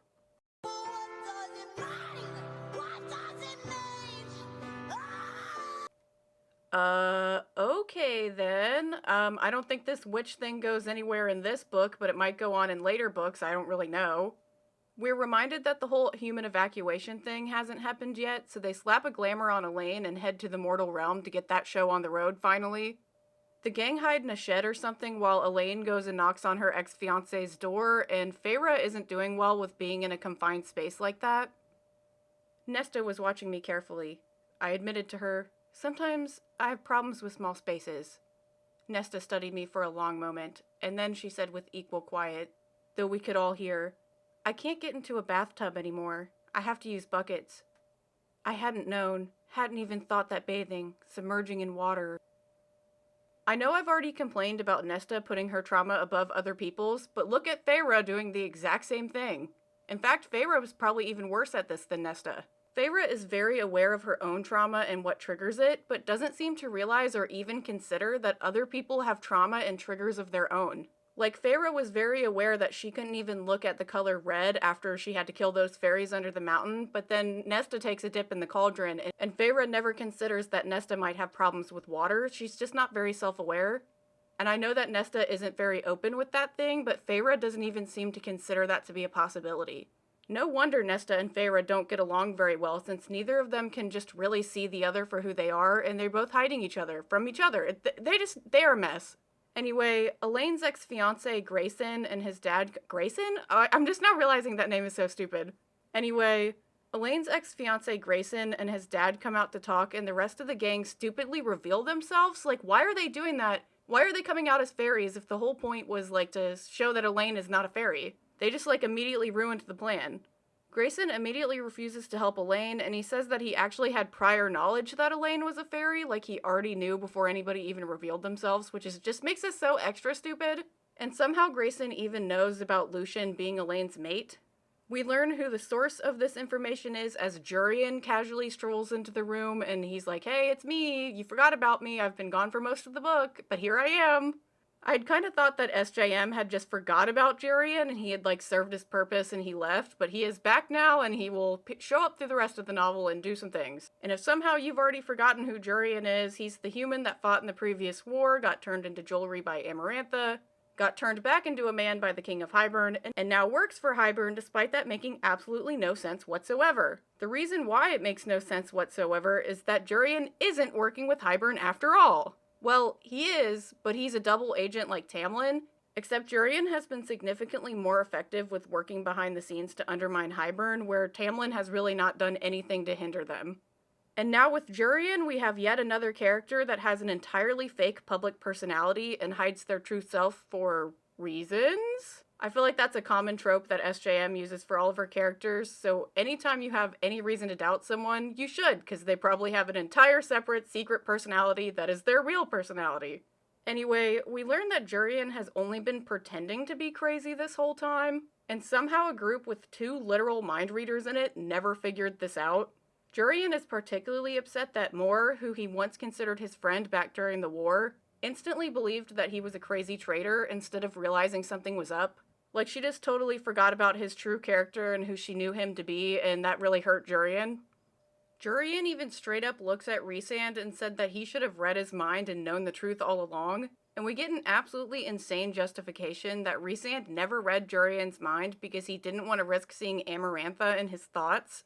This would be a good moment highlighting Rhysand's PTSD due to his past trauma, but it makes no sense. He's portrayed as doing whatever it takes to protect his court, even going so far as to put himself in the position of being Amarantha's slave in the first place. I simply don't believe that Rhysand wouldn't be willing to re-traumatize himself by looking into Jurian's mind if that's what it took to get crucial information to win the war.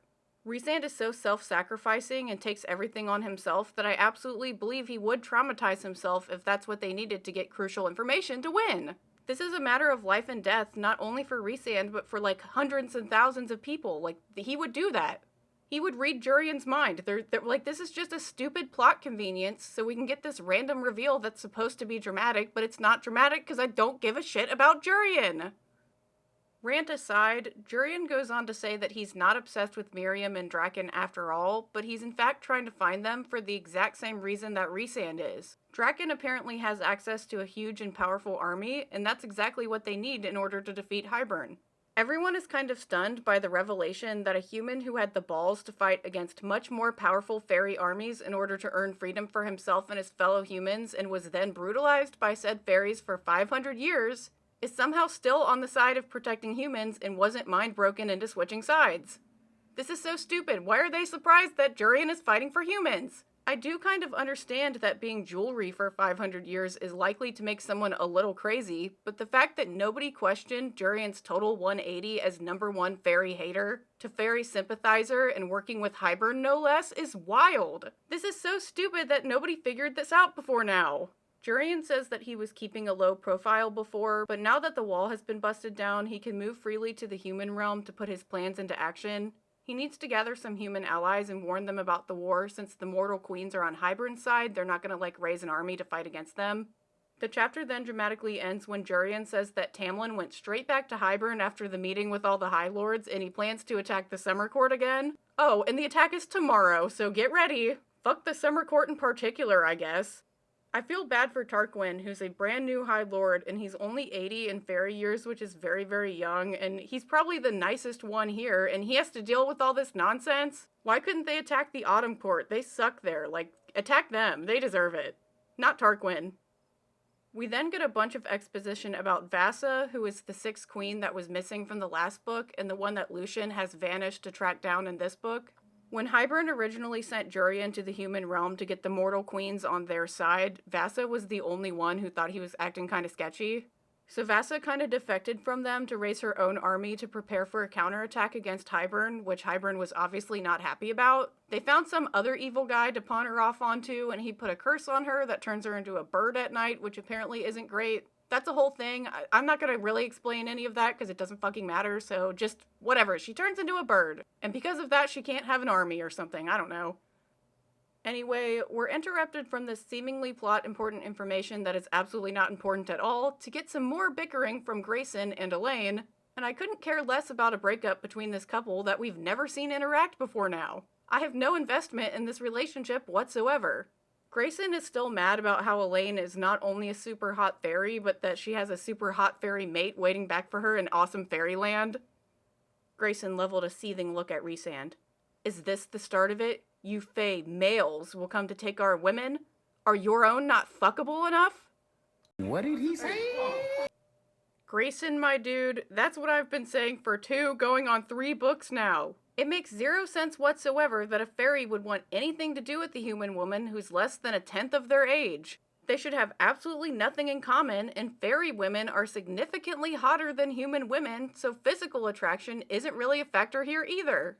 I really just don't see how any fairy would want anything to do with the human romantically. I just don't buy it. This is all just a matter of wish fulfillment, which Grayson would know if he was aware that he was a book character, so just roll with it, dude. Grayson wants nothing to do with Elaine now, which we could all see a mile away considering he hates fairies and she's a fairy now. Shocker. He also apparently hates humans too, because he doesn't want to shelter any of them in his fancy anti-fairy mansion, but Jurian talks some sense into him, and by that I mean directly threatens to send Hybern after him in particular if he refuses to help the humans. That's kind of messed up, but okay, I feel like that would put more people in danger, but pop off. Grayson is still acting up, so Nesta bitch slaps him, so that'll definitely get him to trust fairies. This is also stupid. Like, you can't coerce somebody to get what you want through violence and then expect them to respect or trust you. That is dumb. Ultimately, Grayson agrees to house some refugees and promptly fucks off so Jurian and Rhysand can talk about war stuff. Jurian is going to work on revealing Hybern's true plan to the humans so he can gain some allies, and the Inner Circle is going to go back to the Night Court to prepare for the second attack on the Summer Court.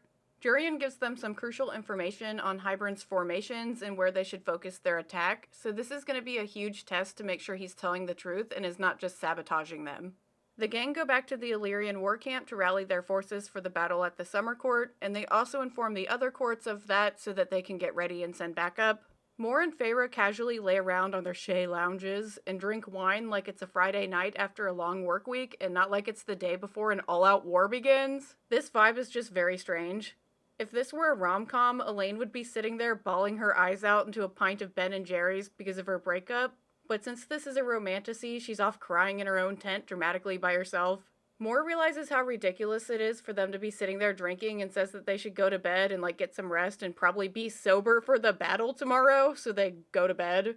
I just want to point out here how annoying I find this kind of thing. It is very annoying when there's a scene or a character decision or anything that makes no sense, and then the narrative kind of cheekily points out how it doesn't make sense, but then goes with it anyway. I don't even mean this happens just in ACOWAR, this happens in books in general. As the author, you have the power to make things make sense. So write something that makes sense instead of writing whatever you feel like and then calling out your own flaw in your narrative to be like, oh, that doesn't make sense, but then you don't fix it. Instead of pointing out that it doesn't make sense, edit it so that it does. It's weird. It's just weird. Fix your shit. Don't just publish it anyway. That's stupid. Instead of getting the war started already, we get another sappy scene between Feyre and Rhysand. We've had this scene 4 times already in this book where they take a quiet moment to talk about how scared they are for the war, but how they'll stand by each other through everything and blah blah blah blah blah. This scene isn't any different than all the ones that came before it, and they basically just talk about the same thing again. The next chapter opens up with Feyre saying that the information that Jurian gave them was correct, and then recaps how the battle went down. Instead of actually seeing the battle unfold in real time, it's kind of already happened and Feyre is just retelling what happened. It feels very anticlimactic to basically yada yada over the battle that officially is starting this war, and it's what is happening?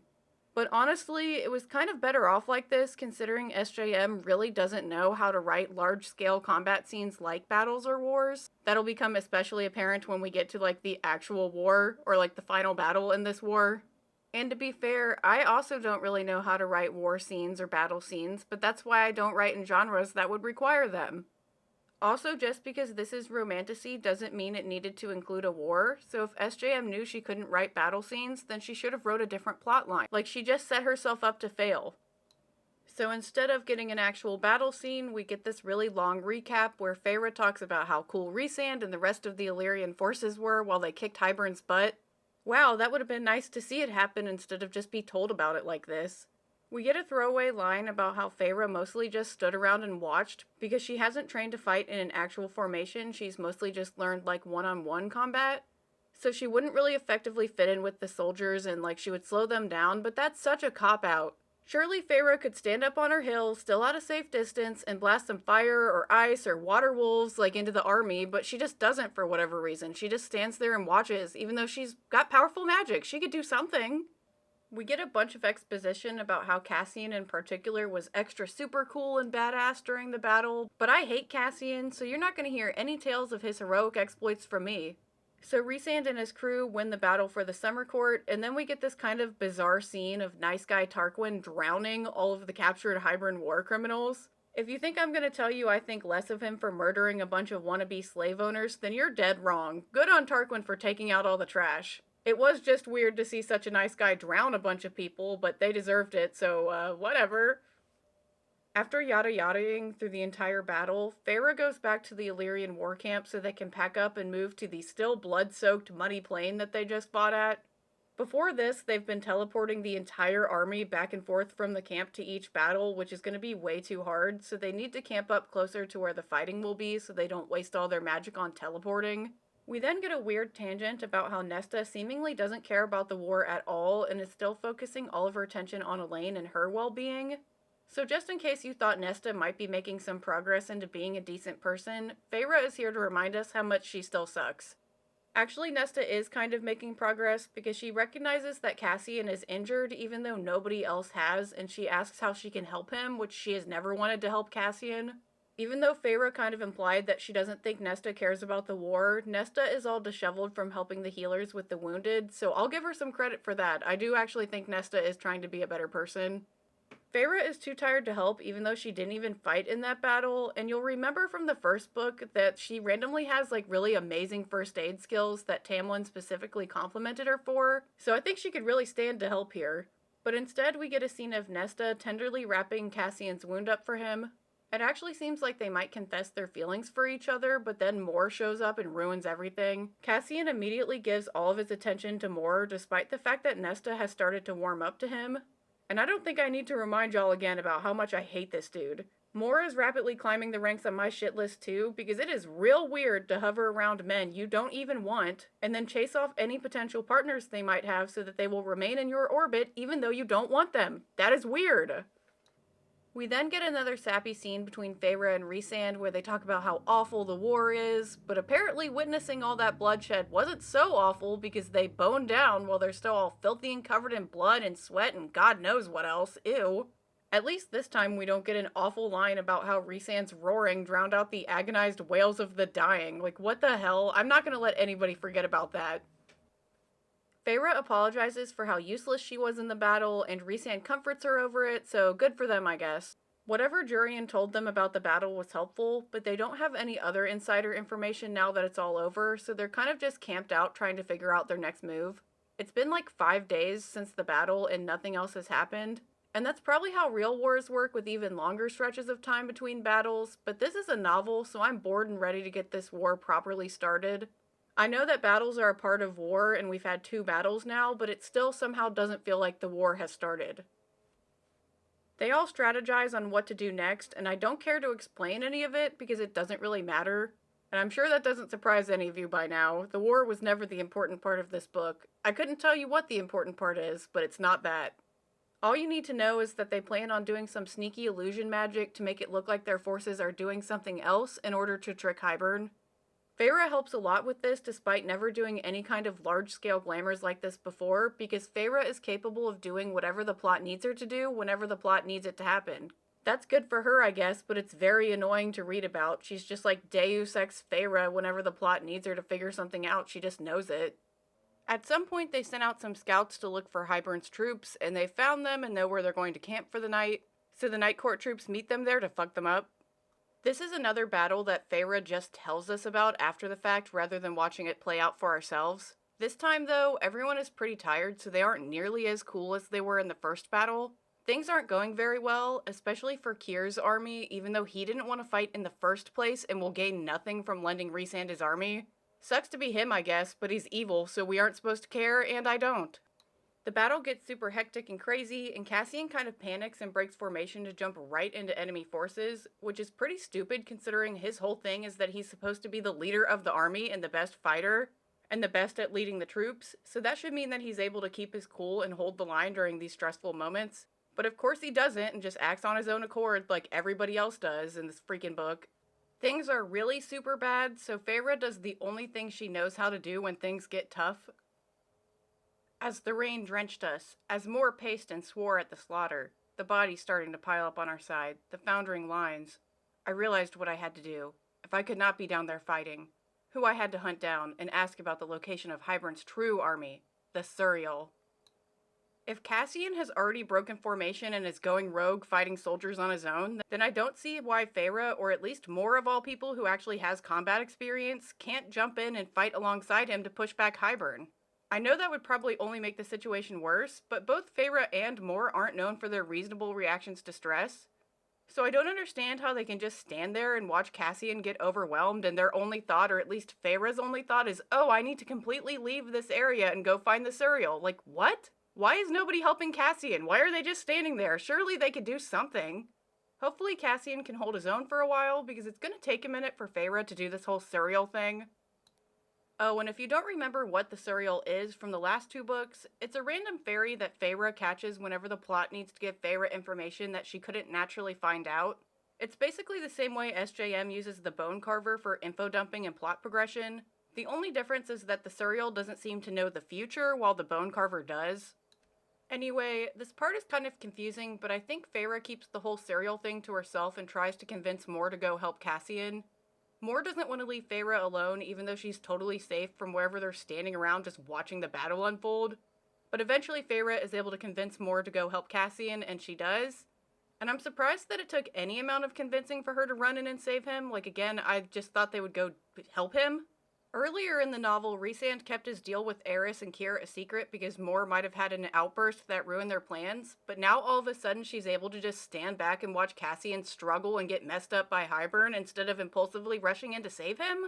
Something's not adding up here. As soon as Moore leaves, Feyre goes right to Elaine to capitalize on her psychic powers. Somehow Feyre is able to mentally beam an image of the suriel to Elaine, and then Elaine is able to find its location. Don't ask how she does it, she just does. Unfortunately for Feyre, the suriel is hanging out near the Weaver's cottage, and we now know from the bone carver that the Weaver is like extra super scary. Oh yeah, wasn't Feyre supposed to get a magic mirror that once belonged to the Weaver in order to get the bone carver to help her in the war? That whole plotline still hasn't gone anywhere, and we're now 75% of the way through this book according to my Kindle. People aren't joking when they meme on SJM for cramming the entire plot into the last quarter of the book. The pacing of this series is unbearable, and it's one of the worst parts of the reading experience. Anyway, Feyre teleports to the general area where the suriel is and starts looking for it. She finds it immediately, and it talks to her like it was standing around waiting for her to show up, and maybe it was? As I said, the suriel is always conveniently wherever Feyre needs it to be, so maybe it really was just waiting for her? Unfortunately for Feyre, the king must be hiding his army with the cauldron's power, because even the seemingly all-knowing suriel doesn't know where they're at. He says that Nesta can do some old-timey bone scrying to find the cauldron due to her connection with it, and then by default they'll know where Hybern is because Hybern clearly has the cauldron with them. And I don't know how anyone didn't think to try that already. Especially with all the research they've been doing. They've never researched bone scrying. How did they not know about this?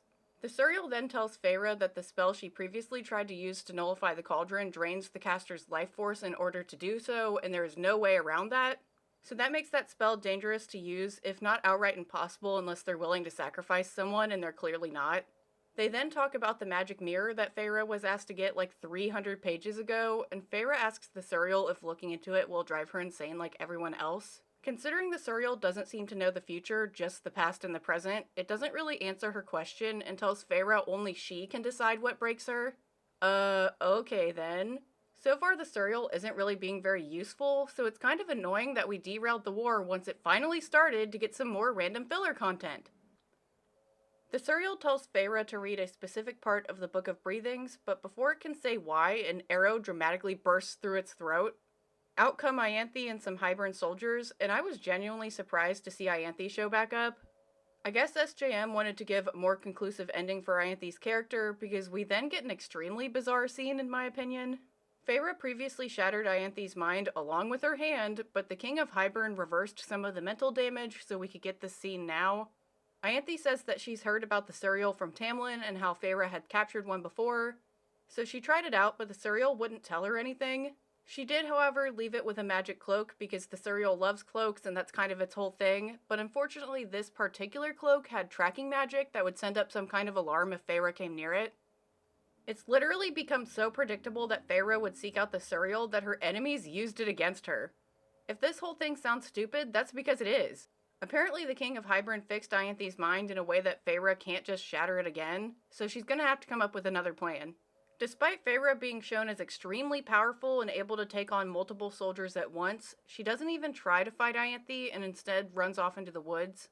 She leads Ianthe right to the Weaver's cottage and tricks her into going inside somehow before running off and leaving Ianthe to her fate with the Weaver. I don't think this character death was necessary, especially since we derailed the plot just as it finally started, but whatever, what's done is done, and I hate Ianthe as much as anyone else, so rest in piss, bitch. Even more unnecessarily, we then get a death scene with the suriel as Feyre has one final dramatic conversation with it. Remember, it just got shot through the throat with an arrow, and I guess it's just been waiting patiently for Feyre to deal with Ianthe so that she can come back and watch him die. Feyre could technically heal him with her Dawncourt, blood magic powers, but he says, not to do that. For reasons, I guess he's just gonna die now. I've heard that some people were really emotional about this scene, and I genuinely don't know why. The suriel isn't particularly endearing to me, so I was kind of just bored and itching to go back to the war. The suriel dies, and Feyre is real sad about it, so she cries and cries over its corpse until Helion, of all people, who I will remind you is the High Lord of the Day Court, he shows up and he helps her. Feyre takes Helion's extra fancy cloak and drapes it over the suriel before dramatically burning its corpse as a final send-off. If Helion is pissed about Feyre stealing and then destroying his fancy clothes, he doesn't mention it, and then he takes her back to the war camp. What is even happening anymore? Anytime this book starts to make logical sense with how the plot is progressing, it has to go off on some random side tangent and make things weird again. It makes the book so needlessly long and overcomplicated. Anyway, by now the battle is over, so Feyre collapses into Rhysand's arms and then cries some more. Then we get some recap about how they barely won the battle and that Cassian was gravely injured. Except you don't need to worry about him, because obviously he's gonna be fine. Mor is super pissed when she sees Feyre because now she knows that Feyre tricked her and was only getting her to go help Cassian so that she could sneak off. Feyre justified withholding that information because she thought that the suriel wouldn't show up if Mor was also there, and maybe that's true, but it's annoying that Feyre withholds information whenever she feels like it while criticizing Rhysand for doing the same thing. I know I've complained about this 10 times already, so I won't get into it again, but Feyre's hypocrisy is really irritating. Mor demands to know where Feyre went, and Rhysand tries to defuse the situation by weirdly butting in to remind Feyre that of course she's free to go wherever she wants, whenever she wants, but she should have at least said something first. The fact that Rhysand doesn't seem even a little bit mad about Feyre just running off in the middle of a battle seems kind of out of character, but whatever. I know his whole thing is oh, Feyre, you have choices, but this was a stupid choice to make to just vanish in the middle of a battle without saying anything to anyone, so I feel like he should be mad about this. I think this is just another moment meant to show how much better Rhysand is than Tamlin, but it doesn't even make any sense.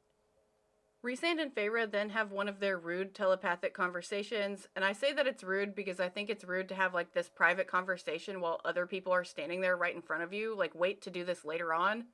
But anyway, Rhysand reiterates once more that he won't control when and where Feyre goes, but he would like if he told her first from now on before she just does things. Take a shot every time Rhysand tells Feyre she's allowed to make choices. I certainly need a shot at this point. Cassian wakes up and Rhysand fills him in on what happened at the end of the battle. Despite being totally chill with Feyre recklessly running off in the middle of the battle, Rhysand is absolutely furious at Cassian and lays into him.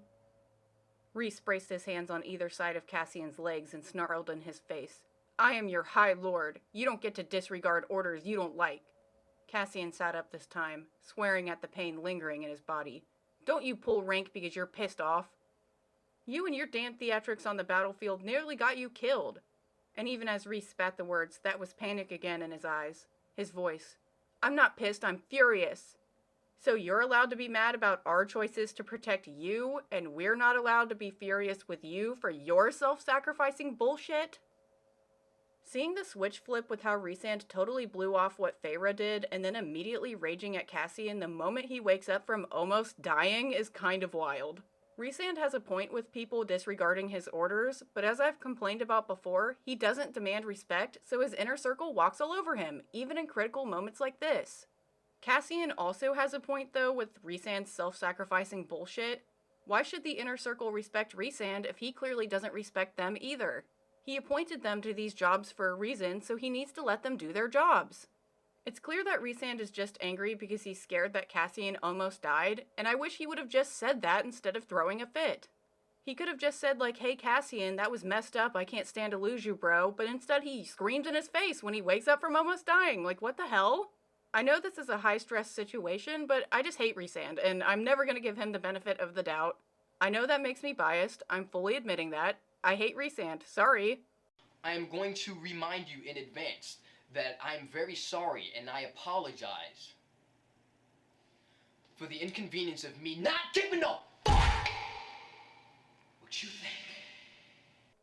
But also I hate Cassian just as much, if not more, and he does deserve to be yelled at for breaking formation, because if he is appointed to be like the ruler of the army or the leader of the army or whatever, then he needs to lead the fucking army instead of just going all rogue on his own. These people are just so stupid and get on my freaking nerves. Feyre leaves the healer's tent and sees Nesta kind of standing around outside. Nesta is clearly dazed and exhausted from working all day, and she wants to know how Cassian is doing, but won't directly ask because of course she won't. Moore is randomly a mean girl now, so she doesn't say anything nice to Nesta and barks at her to keep refilling the water buckets. Nesta looks like she's gonna fight back before silently picking up her buckets and walking off to get back to work. That's character development, I guess, but I was kinda hoping she'd put Moore in her place for randomly acting so bitchy. Moore tries to justify her rudeness to Nesta by saying she's furious that Nesta didn't inform anybody that Feyre had snuck off to go hunt the suriel.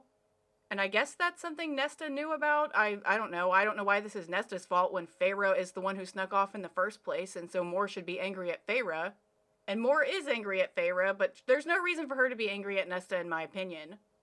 I'm calling cap that that's the reason Moore is being rude to Nesta right now, because Moore has been randomly rude to Nesta before for no reason. And again, I don't really know what she expected Nesta to do. Was Nesta supposed to enter an active battle zone to go find somebody to tattle on Feyre that she left? Like, yeah, right. Feyre tries to play it off by saying that Nesta might be a real bitch, but at least she's loyal, but Moore doesn't think it's funny. Moore didn't smile, not as she said, "You lied." She stormed for her own tent, and with that comment, I had no choice but to follow her in. The space was mostly occupied with her bed and a small desk littered with weapons and maps. "I didn't lie," I said, wincing. "I just didn't tell you what I planned to do." "Did you really have no choice but to follow her, Feyre?" I'd have given Moore some space to calm down, especially after she just bitched out my sister for no reason. But Feyre just can't help but defend herself and justify the actions that she criticizes others for. Earlier, Amron called Feyre out for sounding like Tamlin, and I wish she were here now to call Feyre out for acting like Rhysand. Feyre apologizes even though she's clearly not sorry, and Moore goes off on her. Moore says that if they were really friends, then Feyre would have just talked to her first instead of lying and sneaking off during such a dangerous time. Feyre could have gotten kidnapped or fallen into a trap or something, and nobody would even know where she was. I mean, Feyre did fall into a trap after all, but luckily Ianthe wasn't much of a threat. Moore tells Feyre that she thought Feyre was smarter than that, and Feyre tries to storm off because she can't handle hearing the truth. She can criticize Nesta all she wants about how she runs away from conflict, but Feyre does the same damn thing when push comes to shove. Moore isn't having any of that and grabs Feyre's arm to keep bitching at her. Moore says that Feyre is their high lady now, so it hurts that she doesn't trust them enough to ask for help and then lied to them. Of course, Rhysand does the exact same thing as their high lord and clearly will never stop no matter how many times he's called out on it. So I can see why Feyre thinks that this kind of behavior is okay, and despite previously apologizing, she now doubles down. "You want to talk about lying?" I didn't even know what came out of my mouth. I wished I'd killed Ianthe myself, if only to get rid of the rage that writhed along my bones. How about the fact that you lie to yourself and all of us every single day? She went still, but didn't loosen her hold on my arm. "You don't know what you're talking about. Why haven't you ever made a move for Azriel more? Why did you invite Helion to your bed? You clearly found no pleasure in it. I saw the way you looked the next day. So before you accuse me of being a liar, I'd suggest you look long and hard at yourself." That's enough. Is it? Don't like someone pushing you about it? About your choices? Well, neither do I. Moore dropped my arm. "Get out." "Fine." Girl, what the fuck is even happening? It shouldn't surprise me that Feyre is the toxic kind of person to bring up some kind of irrelevant conflict to derail taking responsibility when someone comes at them with a genuine concern. But it's crazy to see her shift the blame like this over something so random. Feyre has repeatedly said that the whole Cassian Azriel Moore love triangle thing is none of her business and she doesn't want to get involved, but then she goes and says stupid shit like this. She is constantly getting involved. Moore's love life is none of Feyre's business, and I don't like Feyre's implication that Azriel is somehow entitled to Moore. Earlier in the novel, Feyre seemed upset that the cauldron didn't make Azriel and Elaine mates because clearly they get along, and I don't know what Feyre's obsession is with getting Azriel a girlfriend. It's very weird how personally involved she is with other affairs that don't involve her. I truly despise whatever this weird subplot is, and it's about to get even worse, but we have to derail that whole conflict because Amron has randomly shown up at the war camp. Amron basically tells Feyre to lay off on Moore, and then they go to a tent where Rhysand and the Bat Boys are. Feyre tells Amron what the Suriel told her about the Book of Breathings, and then Nesta comes in to do the whole bone scrying thing. Nesta hasn't been overly helpful for most of the series, but she's finally starting to come around and step up when necessary, so I do want to acknowledge her growth even though I still don't like her at this point. So they do the whole bone scrying thing, but Nesta gets mentally lost in whatever vision she's having, so Feyre jumps into her mind to see it for herself. They kind of are like astrally projecting through the world, and they find the cauldron, but it seems like the cauldron also senses them, which can't be good. Nesta throws the bones, and they form a perfect little circle on the map, so now they know exactly where Hybern, or at least the cauldron, is at. Some of the other High Lords show up so that we can get more war strategy talk. We get a weird line about how Helion and Lucien look so alike that Feyre doesn't know how anyone hasn't ever said anything about it before now, and I'm wondering the same thing. Has Lucien just never met Helion? It seems weird that they wouldn't have met given that Lucien has served in 2 courts already and probably handles court business, but whatever. We also get a weird tangent about Amron and Varian is that guy from the summer court that Amron had kind of a love-hate relationship thing going on with. They just start making out and then head off to bone. Good for them, I guess. I don't know why we're doing this now. Everyone else eats dinner and goes to bed. Feyre has a bunch of nightmares as per usual, and Rhysand comforts her, but this time she insists that something is actually wrong, and this isn't just a nightmare, there's a reason why she feels so afraid. They realize that the cauldron must be doing something sketchy, and they can sense it, so everybody runs out of their tents to figure out what's going on. Feyre, Nesta, and Amron all hear the cauldron singing because they are made with a capital M, but nobody else can hear it. Do you remember who else is made with a capital M? Elaine. I wonder what she's up to. Everyone is like, oh shit, wait, where's Elaine? And they run to her tent to find it empty. Yep, we're derailing the war yet again with a random side tangent. No wonder this book is so freaking long. There are way too many subplots. So now they have to figure out how to get Elaine back or where she even is. They somehow know that the cauldron lured Elaine into the woods, and then I guess some Hybern cronies were waiting for her there to kidnap her. Which feels very weird to me since Hybern has the advantage with their huge army. They should have just marched on this camp and just destroyed it once and for all instead of going through this Elaine kidnapping thing. Like, this is very weird. Anyway, Elaine is at that big Hybern war camp that they just figured out where it is, so getting her back is going to be really hard. Feyre and Azriel are the most passionate about getting Elaine back, and Feyre immediately has a plan. She glamours herself to look like Ianthe, even though we've never seen Feyre outright disguise herself like this before. The plot gives Feyre whatever powers she needs whenever she needs them. Get over it, that's what we're doing now. The plan is risky because Hybern might already know that Ianthe is dead, but I guess disguising herself as a random soldier won't work for some reason, so Feyre decides to just take the risk and go with it. Feyre finishes her costume with some random priestess robes I guess they had lying around, and I'm very confused why she couldn't just use the magic glamour also on her clothes and that she has to have like a physical disguise for the clothes, but whatever. Rhysand then gives her a little pep talk. You do not fear, Rhys breathed. You do not falter. You do not yield. You go in, you get her, and you come out again. I nodded again, holding his stare. Remember that you are a wolf, and you cannot be caged. He kissed my brow one more time, my blood thrumming and boiling in me, howling to draw blood. That's not appropriate. Uncool. Uncool, Dwight. Oh god, not the wolf thing. If you don't remember, Feyre calls herself a wolf to hype herself up when she needs to, and it makes me cringe every time. Like, I swear to god, Feyre is a furry and her persona is a wolf. There is no other explanation. So Azriel and Feyre teleport right outside Hybern's camp, because apparently they can't teleport directly into the camp, which is why they needed the Ianthe disguise to get inside. Azriel hides in the shadows while Feyre approaches the camp, and nobody even looks at her twice as she walks right in. So far, so good. We get a weird line that the camp, quote, made the Court of Nightmares seem like a human sitting room filled with chaste maidens embroidering pillows, end quote, and I just know SJM thought she ate with that one. SJM doesn't know how to write a villain that isn't comically evil, so there's all kinds of casual torture being done around the camp. Feyre broods over that one time Claire was tortured and decides that she has to save the humans even though they came here for Elaine and it's way too risky to do anything else. Like, it was way too risky to even show up to save Elaine, so they should not be wasting time on these irrelevant humans. Before Feyre can derail the plan, Jurian shows up because he's still pretending to be on Hybern's side. He immediately recognizes Feyre despite the disguise, and he doesn't even have any magic himself as a human, so I don't know how he is so quickly able to realize that that Ianthe is Feyre. But anyway, he gives her some information about Elaine and where to find her. Feyre tells Jurian that she also wants to rescue the humans, and Jurian tries to talk her out of it before agreeing to help because he knows Feyre is just going to do it anyway. He'll create a diversion to rescue the humans while Feyre gets Elaine. Then they'll meet up at a cliff on the edge of camp. We then get some kind of ominous line where Jurian tells Feyre and Azriel to kill themselves if they're about to be caught because that's better than what Hybern will do to them. Like, that's not ominous and scary at all, and it doesn't even matter because they're not going to get caught, obviously. So they enact the plan and find Elaine, who is wrapped in the magic nullifying chains that Hybern randomly has.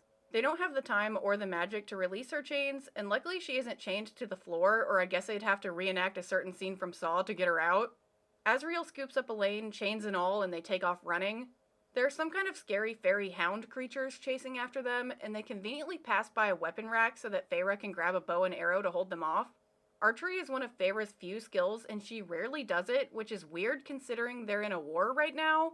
I think it would have been really cool to see Feyre lead a squad of archers in the battles so that she could actually help in the war, but she doesn't do that, so let's get back to this whole kidnapping subplot. As they run to the cliff, they can see the one human that Jurian wasted his time and energy rescuing, but Jurian's not around because obviously he can't be caught spying. And it's so funny to me that they wasted all this time to save the humans, and they only saved one human! Like, what is the point? By now, the King of Hybern has realized they're there, and he shows up to taunt them, because of course he does. Feyre is shot by an anti-fairy arrow, and by that I mean an ash arrow, not a faebane arrow, and the ash arrows are just painful, while the faebane would have nullified her magic. So I guess they chose to shoot Feyre with an ash arrow because she has too much plot armor to be shot with a faebane arrow right now and lose her magic. That would really ruin this scene if she doesn't have magic. The hounds are on them now, and right as one of them lunges for Feyre, another beast shows up to save the day. It's Tamlin in his beast form, because apparently he's not evil after all. Tamlin tried to tell all of them that at the meeting, but he was too sketchy for anyone to believe him, and I wouldn't have believed him either. Tamlin holds off the hounds, and apparently they can't teleport away because the camp has, like, wards around it. So they have to get past the wards, which is past the cliff, so Azriel tells Feyre that they're gonna have to fly off the cliff to fly through the wards. Feyre hasn't successfully been able to fly this entire novel, so this would be a really cool moment if I cared about it at all. This whole Elaine kidnapping plot point seems so out of left field that I'm mostly just annoyed by it happening. SJM went out of her way to set up what is supposed to be this really awesome moment, but I don't care because it wasn't naturally woven into the plot. This just seems like a diversion from the actual plot. It doesn't make sense to me. Azriel carries both Elaine and the human girl that Jurian was able to rescue as he runs towards the cliff, but the hounds have turned the tides against Tamlin. Even though Tamlin is supposed to be super strong, I would think these random dogs would be nothing to him. One of the hounds breaks free and jumps on Azriel's back and, like, drags his claws down his wings, which messes them up, so this whole flying thing is not going to be very good. The King of Hybern just stands back and evilly laughs while he watches this all go down. Luckily for Feyre, the King of Hybern is the stupid kind of evil, like almost like a Bond villain, where he would rather watch someone get tortured and potentially risk them escaping rather than killing them outright. There's no reason Feyre and Azriel should have survived this encounter, and the only reason why they do is basically because the King of Hybern is too overconfident. Anyway, a hound chases Feyre towards the cliff as she tries and fails to lift off to fly away. 5 steps. I knew that whatever force had compelled me to learn to fly, somehow it had known that this moment was coming. All of it for this moment. And with barely 3 steps to the edge of that cliff, a warm wind, kissed with lilac and new grass, blasted up from beneath me. A wind of spring, lifting me, filling my wings. My feet rose and rose and rose. The hound leaped after me. Here comes the start of the Tamlin redemption arc that I don't think he really deserves, but whatever, this is what we're doing now. With Tamlin's help, Feyre manages to get airborne and sails off the cliff. She breaks a hole in the wards that kept them from teleporting away, and then Tamlin jumps off the cliff as well so that he can also go through that hole and teleport away. Everybody is out here jumping and flying and teleporting. Feyre and Asriel make it back to camp, and Tamlin's not with him, so he must have gone somewhere else. Maybe he teleported back to his own court, I don't really know. We learn that the human that they saved is named Briar, and I'm glad that this random pointless side character gets a name when the King of Hybern and the Lady of the Autumn Court don't. Asriel and Feyre are both kind of messed up from being shot with arrows and attacked by dogs, so they need a healer stat. Everyone dramatically runs to meet them, and Nesta is the fastest of them all. Shockingly, she goes for Feyre instead of Elaine and hugs her and thanks her for rescuing her favorite sister. Okay, so Nesta didn't actually say that Elaine was her favorite, but clearly Elaine is her favorite. Elaine is also grateful to be rescued and gives Asriel a kiss on the cheek. Be careful, girl, that guy only likes women he can't have, and you're setting yourself up to be his obsession for the next 500 years. Move aside more. Anyway, everyone all gets healed up, and we get the first actual sisterly moment between the Archeron girls as they all cuddle up together to sleep in the same bed. It'd be a sweet moment if I wasn't so annoyed right now. The way the kidnapping plot was set up and then immediately solved without any real consequences is exceptionally annoying. They didn't really gain or lose anything in this encounter that they didn't already have before this was all set up, so what was the point? Feyre and Asriel were injured in this encounter, but the injuries have never mattered before and will continue to not matter, so this entire kidnapping plot meant nothing. It added nothing, and it would change nothing if it was removed. This was set up to give Tamlin this special heroic moment, but they could have given him a different heroic moment that fit into the natural plot instead of forcing this weird side plot. I could complain about this specific thing for hours, but let's just move on. The next chapter opens up with the next morning and the arrival of the Winter Court soldiers. All Feyre can think about is Tamlin, though. Tamlin. His actions would cover Jurian's betrayal. I had no doubt Tamlin hadn't gone back to Hybern's army after the meeting to betray us, but to play spy. Though after last night, it was unlikely he'd get close to Hybern again. Not when the king himself had witnessed everything. I didn't know what to make of it. That he'd saved me, that he'd given up his deception to do so. Where had he gone to when he'd winnowed? We hadn't heard anything about the Spring Court forces. And that wind he'd sent, I'd never seen him use such a power. The Nephil philosophy indeed. The weakness that had transformed into a strength hadn't been my wings, my flying, but Tamlin. If he hadn't interfered, I didn't let myself consider. Oh, shut up with the Nephil philosophy. That's that thing I bitched about earlier about being ableist. It is so stupid to say that Tamlin is Feyre's weakness, considering she clearly doesn't care about him, even though the narrative tries to pretend she still does with moments like this. Feyre is well and truly over Tamlin. She is fully Team Rhysand, so let's not pretend that she has any lingering feelings for him. It's also just so stupid that Feyre's weakness is another person and not something that's inherent to her own personality. That is such a cop-out and such Mary Sue behavior, and I know people throw around the word Mary Sue, but Feyre is a Mary Sue. If you think otherwise, fight me, I don't know. Feyre gets out of bed and is still super messed up from being shot with an arrow, but again, injuries never really matter, so she's gonna be fine and gets over it really quick. We get a bunch more of Feyre's meandering thoughts before she heads off to Amron's tent to see if she's made any progress with what the suriel said about the book. Dealing with the book is basically Amron's only purpose for existing in this story, so I wonder what she hasn't found in this book that the suriel has pointed out. At this point, Amron should have studied the book so extensively that she's read it cover to cover 1,000 times. So what did the suriel point out that she had missed? It seems stupid that she would miss anything. Especially because Amron's only purpose for existing in this story is to read this book, so I wonder what she's gonna do when the book is not relevant anymore. On the way to Amron's tent, Feyre sees some Winter Court soldiers, and a lot of them are lesser fae, which are the fairies that look less human. Long-limbed creatures like shards of ice given form stalked past, tall enough to plant the cobalt and silver banners atop various tents.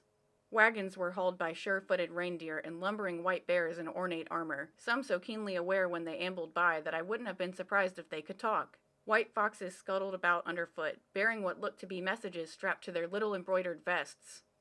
The idea of having messenger foxes is so cute, and I wish we explored this kind of thing more often. When I first heard about this whole fairy genre of books, I thought they would be more like this. The lesser fae are so whimsical and actually feel like fairies, while to me the high fae are essentially elves. They have immortality, magic, and look human except for the pointy ears, which is very much the quality of elves. How are the high faes any different from elves? I want a fairy book, not an elf book. Like, give me some more whimsy, damn it. Feyre sees Mor walking with Vivian, who is the lady of the Winter Court, and she's shocked to see Briar with them, and that's the human they just rescued if you've already forgotten who that is. Despite the fact that they aren't on speaking terms after their argument, Feyre asks Mor about Briar. I spoke before she could get the first word out. You gave Briar over to them? We fell into step back toward our own camp. As explained the state you found her in. I didn't think being exposed to battle-ready Illyrians would do much to soothe her. And the Winter Court army is much better? They've got fuzzy animals. What the fuck is going on in here on this day? Bro, what is even happening? Can we just have some more fuzzy animals and less of whatever this is? What was the point of rescuing a single human only to give them to the Winter Court? I'm willing to bet that this character never makes another appearance in the series, so why are we wasting time on this completely irrelevant plot point when we're already 80% of the way through this book? There are so many things that haven't wrapped up yet that adding more to the pile is irritating. Mor tells Feyre that she's brave for saving Briar and that most people wouldn't have taken the risk. I don't think that Feyre should have taken the risk, and to be clear, Jurian was technically the one who rescued Briar, but whatever. Feyre asks Mor if Azriel is okay, and she says yes, but that he won't be flying anytime soon, and I'll let you see for yourself if that's actually the case. Spoiler alert, it's not, and he definitely flies just fine. Feyre and Mor go off to a private area to apologize to each other and clear the air after their argument, and this scene is yet another confusing and bizarre choice by SJM. Mor says she doesn't want any more lies between them and outright says she doesn't love Azriel. Well, she does love him, but more like a brother. I seem to remember these two were more explicitly flirty in the last books, so this feels like a retcon, but I can't really remember. But SJM is the queen of retconning, so just roll with it. Have you ever loved him that way? No, she wrapped her arms around herself. No, I don't. You see, I'd never seen her at such a loss for words. She closed her eyes, fingers digging into her skin. I can't love him like that. Why? Because I prefer females. Ha! Gay! For a heartbeat, only silence rippled through me. But you sleep with males. You slept with Helion. And had looked terrible the next day. Tortured and not at all sated. Not just because of Azriel, but because it wasn't what she wanted. I love that Feyre's response to Mor coming out is to immediately question her by pointing out the fact that she sleeps with men. Wow, such an ally. Mor quickly explains that she does actually like sleeping with men, but can only see herself being romantically involved with women. I've seen people in the ACOWAR community label Mor as a lesbian, and I'm not here to police anyone's identity, but I'd say it's more accurate to call Mor a bisexual who's homo-romantic. She'll sleep with either gender, but only wants to date women, which is valid, good for her. Mor goes on to explain that she had to keep her gay thoughts to herself because she grew up in the Court of Nightmares and obviously they're all super homophobic. All they care about is maintaining a strong bloodline and creating strong offspring, and because gay couples can't have biological children, that's a problem with them. I guess the fairy world doesn't have surrogacy or IVF or adoption or anything like that. Mor says that she slept with Cassian and not Azriel all those years ago because she knew Azriel actually had feelings for her and she didn't want to lead him on. After all that mess, Azriel tried to confess his feelings to her and Mor just walked away, and I guess they never talked about it ever again? Like, really, he only tried one time and just that was it? Despite being the Night Court's spy master, Azriel isn't that observant, or he has a busted gaydar because he never picked up on Mor's lady-loving ways, and apparently nobody else has either? She loosed a shuddering breath. I sleep with males in part because I enjoy it, but also to keep people from looking too closely. Rhys wouldn't care. I don't think anyone in Velaris would. A nod. Velaris is a haven for people like me. Rita's. The owner is like me. A lot of us go there, without anyone really ever picking up on it. No wonder she practically lived at the Pleasure Hall. Pleasure Hall? That's really weird. Why don't, like, what? Pleasure Hall? Ew. If Velaris is progressive to the point that it has a gay bar, then why did Mor never come out? You can't catch me, gay thoughts. She explains that she kept it secret because even though her family hates her, they hate a version of her that's not real, so that's easier for her to deal with than if they hated her for who she truly was. And I don't know why she cares about what her family thinks anyway, because she hates them and they hate her anyway. Like, why does she care about what they think? That's why. And whatever, so what? Let's say she does care about what they think. Why doesn't Moore tell anyone in the inner circle? Shouldn't she trust them? This all feels so random and out of left field. And I feel like SJM wanted to be more inclusive than just having a gay side character. But instead of writing a new gay main character, she just retconned an existing character to say they were gay the whole time. I don't really know how exactly to phrase this complaint, but it feels like the only narrative about queer people that SJM knows is about them coming out, which is so irritating. Not every plotline about a gay character needs to involve their coming out story and how conflicted they are about being gay. Believe it or not, there are some people who just accept that they're gay and they're totally fine with it. Can we please get some more queer joy stories where people are openly gay and accept themselves? Like, why do we always have to do this journey? And that's not to say that people can never write coming out stories, but it's very irritating when every story about a gay person is about them coming out. Like, there's more to it than that. And to be clear, I don't expect more from SJM because simply she can't write this kind of thing, so let's just move on. We then get a long story about how Moore was finally brave enough to take her first female lover, but that didn't go down so well for reasons I don't care to explain, but just know it wasn't really anybody's fault. That relationship confused Moore even more, and it kind of put her even further into the closet, but there's no way that the narrative is going to convince me that Moore was really so afraid to be gay that she's hidden it for hundreds of years. I just don't buy it. I understand keeping it secret in the Court of Nightmares, but once she was free from that awful place, the only justification that her sexuality was secret is that SJM didn't originally plan for it. It's just bad writing.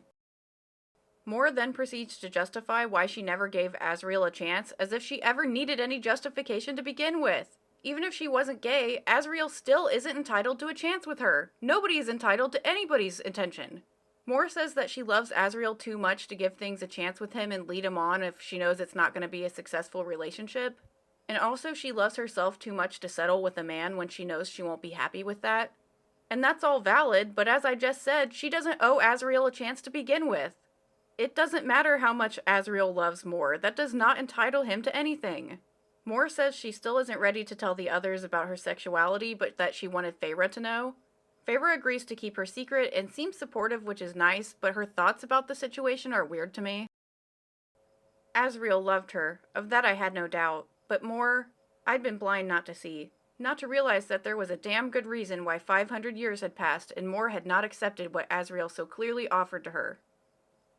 Oh my god, Feyre, did you listen to anything I just said?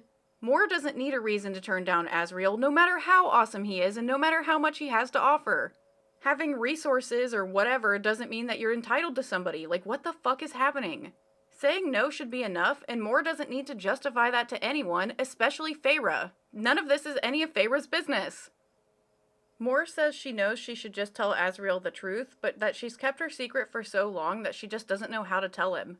Maybe she could ask Helion, an open bisexual, for some advice, but instead we just get a weird throwaway line that Moore slept with Helion that one time to essentially punish Azriel for his outburst with Eris, and to indirectly remind Azriel that Moore would never choose him even if he did things like that for her.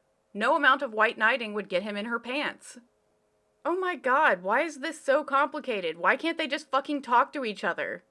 Making Moore this, vindictive about this is, it's a weird choice. I hate to complain about inclusivity, but if you don't feel comfortable writing about groups you aren't a part of, then don't. You don't have to force inclusivity just because people are telling you that's necessary. If you can't write it, it just is worse.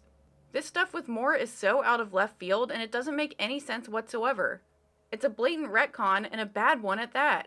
SJM clearly doesn't know how to write queer characters, and I wish she just hadn't even tried. I'd rather have no representation than bad representation, or even harmful representation in the case of Helion.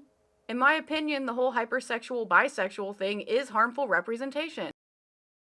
Even Moore kind of weaponizes her sexuality to sleep with men other than Azriel to, punish him for liking her, instead of just explaining to him that she likes women more. And as I said, Azriel is not entitled to her, but Moore knows that he's still pining for her, and she won't just put an end to it once and for all. She's continuing to lead him on, even though she's trying to say she's not. She definitely is.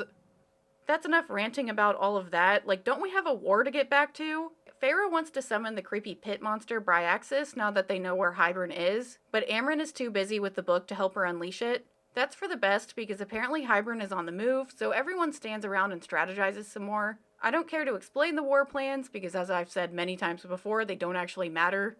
Somehow the group realizes that the king is going to march into the human lands, almost as a test to see if the other fairies truly care about protecting the humans as much as they say they do. Some of the High Lords seem a little resistant, so Rhysand busts out a speech to get him motivated. "Of course we're going to," Rhys said, straightening to his full height and lifting his chin. "We will be outnumbered and exhausted, and it will not end well. But this has nothing to do with my mate or her sisters. The wall is down. It is gone. It is a new world, and we must decide how we are to end this old one and begin it anew. We must decide if we will begin it by allowing those who cannot defend themselves to be slaughtered, if that is the sort of people we are. Not individual courts. We, as a Fae people, do we let the humans stand alone?" There goes Rhysand virtue signaling again, but he does have a point. It doesn't really make sense to fight against Hybern in the first place if they don't care about saving human lives. So all of the High Lords dramatically pledge their support one by one, and I swear we already got a scene like this during the High Lord meeting where they all pledged their support, but here we are doing it again. We're not done with the repeated scenes yet, and even though they already did an evacuation mission, they have to go and do another one just to really sell it to the readers that these fairies care so much about humans that they'll save as many of them as possible, even if it puts them at a severe strategic disadvantage. There's some pushback against this plan, so Feyre gives an inspiring speech of her own. "It is no waste," I said. "One life may change the world. Where would you all be if someone had deemed saving my life to be a waste of time?" I pointed to Rhys. "If he had deemed saving my life under the mountain a waste of time. Even if it's only 20 families, or 10, they're not a waste, not to me or to you." Okay, I get the sentiment, but by that logic, what if they save someone who somehow turns out to be evil and starts the next war?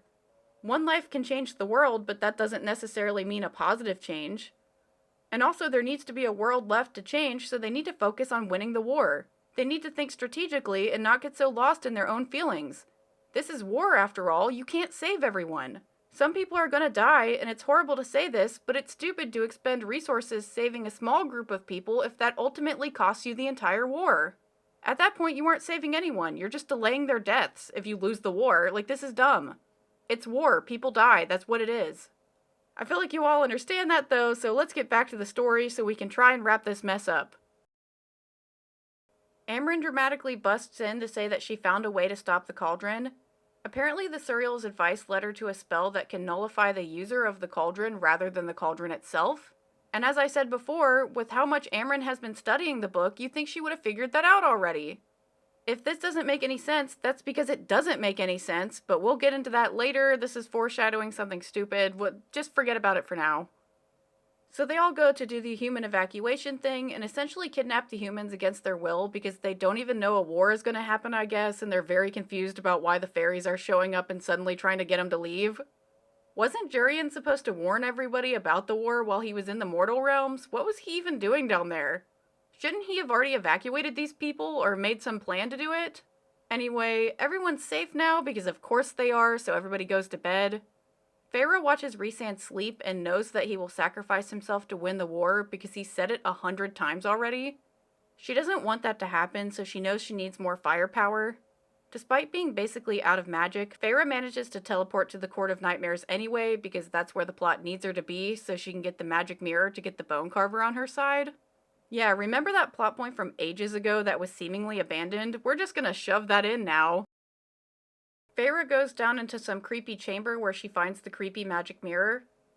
Despite the whole fight earlier with Mor, Feyre still doesn't tell anybody, including Rhysand, where she's going, which could end up being a huge problem because everybody who's looked into the mirror before has gone insane. It'd really throw a wrench in things if Feyre just vanished in the night and then they all spent resources looking for her because she didn't tell anybody where she went. So she should have learned from her previous argument about this exact situation and told someone where she was going. Feyre must just be aware of her own plot armor enough to know that she'll be fine and just not follow through on her promise that she'll tell people where she's going. God, I hate this stupid book, and I especially hate Feyre. She is now at the top of the shit list. Feyre looks into the magic mirror and sees a monster behind her, but when she looks behind her, the monster isn't actually there. Ooh, creepy mirror stuff, ooh.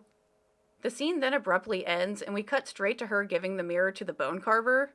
I love that we spend pages and pages on random side tangents and then skip over things that are actually plot relevant. Like, we didn't just see any of that scene at all, we just skipped all of that? I feel like this book didn't go through any developmental edits whatsoever, and the storytelling is extremely sloppy with how the plot is laid out.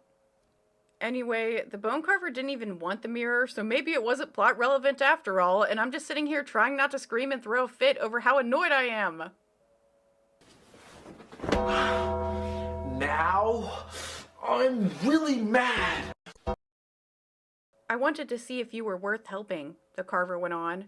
It's a rare person to face who they truly are and not run from it, not be broken by it. That's what the Ouroboros shows all who look into it. Who they are, every despicable and unholy inch. Some gaze upon it and don't even realize that the horror they're seeing is them, even as the terror of it drives them mad. Some swagger in and are shattered by the small, sorry creature they find instead. But you, yes, rare indeed. I could risk leaving here for nothing less. Oh, okay, now it makes sense why SJM ended that last scene with the mirror so quickly. She didn't know how to write Feyre confronting herself and her flaws, so she just skipped it.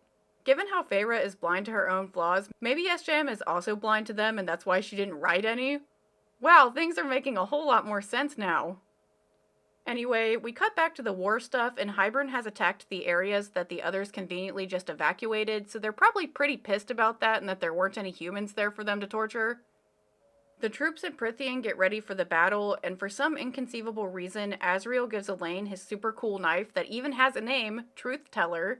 Like, why does this knife get a name? What the fuck? Anyway, Elaine doesn't even know how to fight and shouldn't be in any position where she'd ever need to use a knife, so it's very stupid for Azriel to, like, go out of his way to give it to her.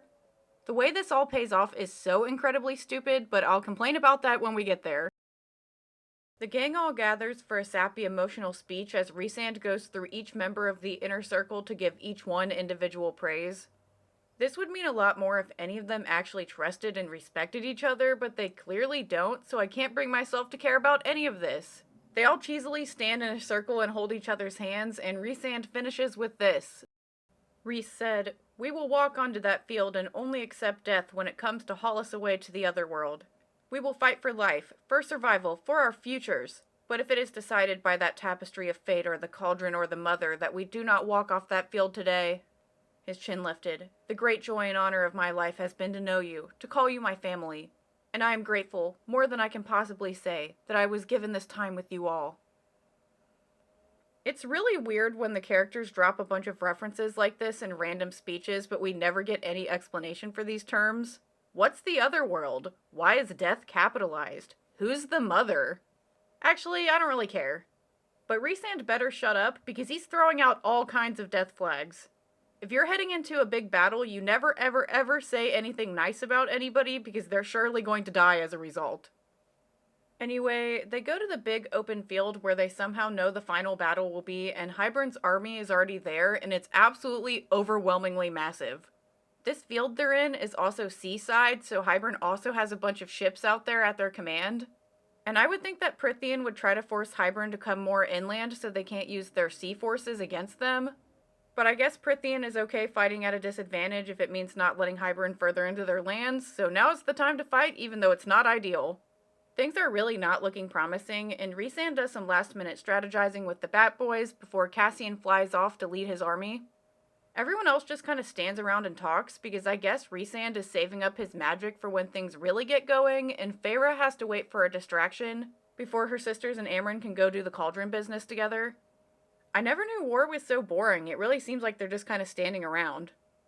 Feyre randomly tells Rhysand that she never got him a mating present, and then dramatically reveals her new super cool tattoo to show him the bargain she made with the bone carver. She then lifts a glamour she was casting for no other reason than to do a dramatic reveal to show Briaxis and the bone carver making their way to the front lines. It's important to point out that it's repeatedly said that they all have very limited magic right now from all the teleporting and shit they're doing.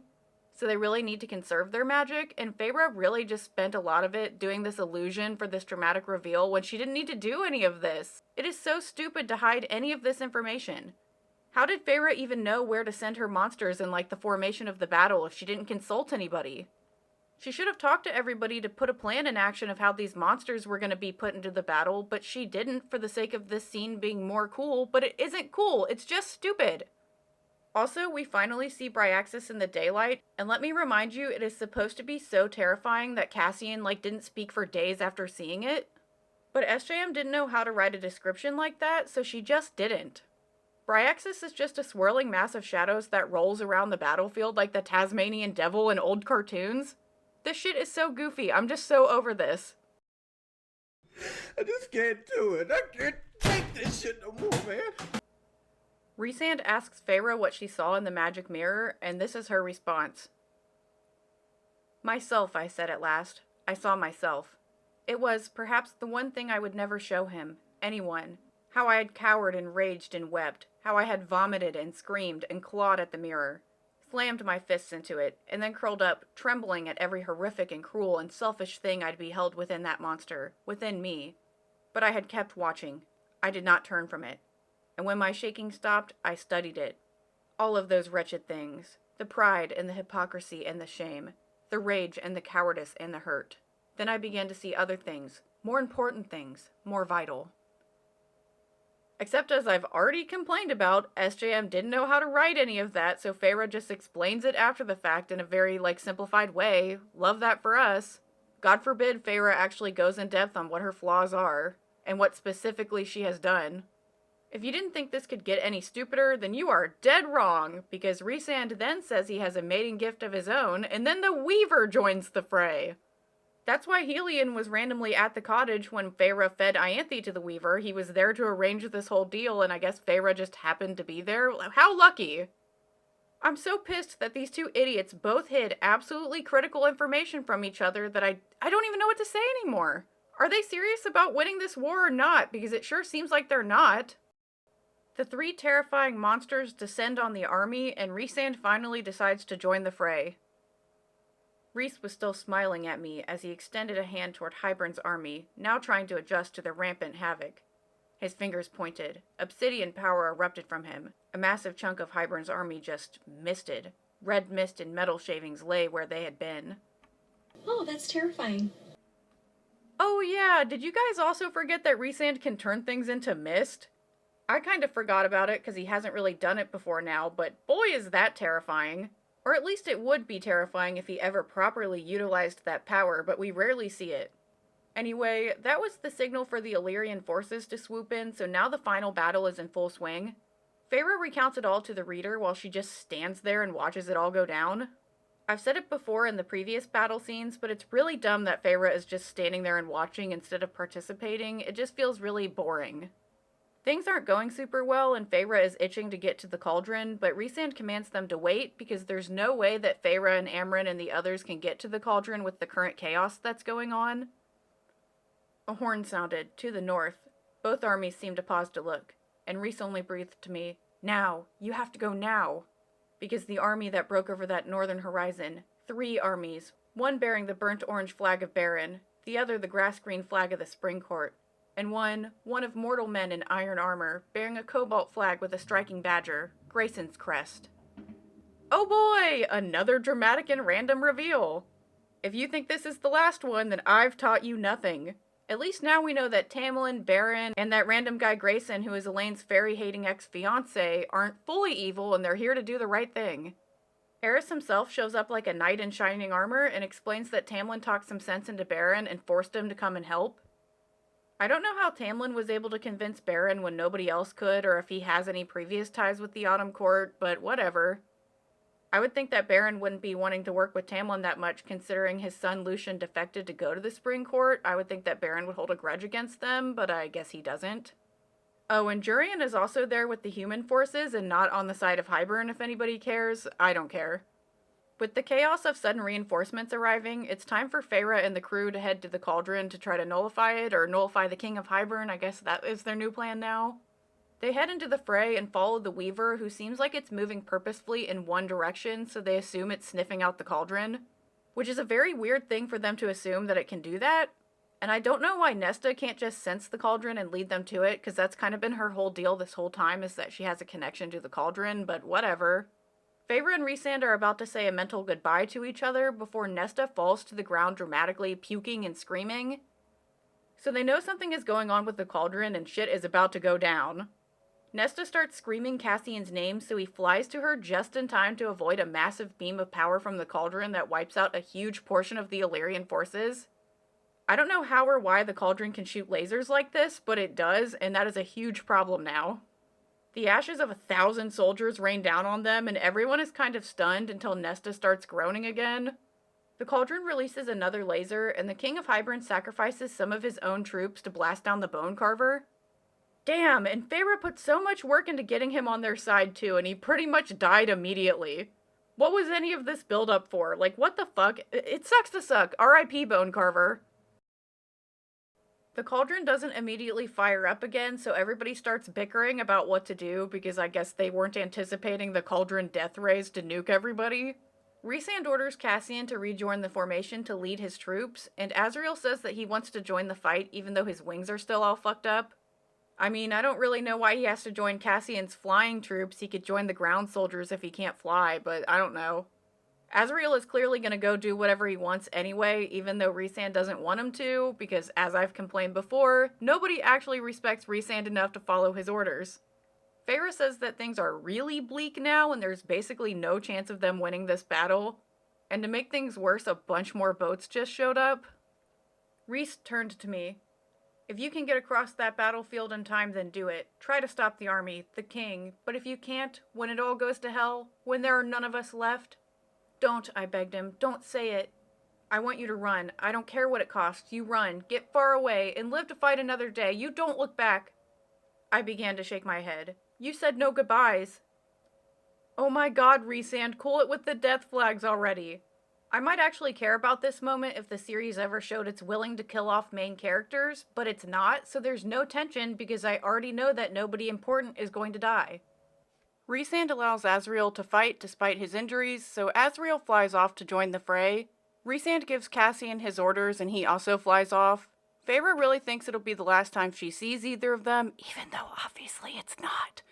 And then we immediately get another horn blasting because, surprise, more reinforcements have arrived. Rhysand grabs Feyre to fly up into the sky, and Cassian randomly comes back to grab Nesta and join them because I guess he knew he was needed for this conversation or something. I don't know why he just abandoned his orders. I guess maybe Rhysand, mentally called him back, I don't really know. But anyway, a bunch of winged fairies approach, and Feyre realizes it's Draken with his Seraphim forces. Draken himself comes forward to say that Rhysand should have just asked him for help. Which is what is happening right now? What? Why? Why are they here? Remember a long time ago when Rhysand tried to ask Draken for help, but the island he was supposed to be on was abandoned? Rhysand straight up has tears in his eyes when he tells this to Draken, and here's the explanation we get. Draken snorted. Yes, we realized that. Miriam figured it out, why we hadn't heard from you yet. His white wings were almost blindingly bright in the sun. 3 centuries ago, we had some trouble on our borders and set up a glamour to keep the island shielded. Tied to, so that anyone who approached would only see a ruin and be inclined to turn around. He winked at Rhys. Miriam's idea. She got it from you in your city. Draken winced a bit. Turns out it worked too well if it kept out both enemies and friends. You mean to tell me, Rhys said softly, that you've been on Krisha this entire time? What do you mean? What do you mean? Excuse me? They were seriously there the whole time? Did Rhysand really just fly over the island and not bother landing to look for clues about what happened to them? Was the glamour somehow preventing him from landing? I'm very confused. If he had just landed on the island, then wouldn't he have realized it was a glamour and they were there this whole time? It really just feels like Rhysand was lazy and didn't bother to check anything out. SJM has yet again made an asinine writing choice that makes Rhysand look like an idiot in order to set up a big reveal later on. But I care so little about Miriam and Draken that this reveal isn't even cool. This is so stupid! Apparently the boats that just showed up are also with Draken, except he says that they just happened to meet up with them on the way to the fight and he thinks that they're actually Feyre's friends. Huh, weird, I wonder who those people are.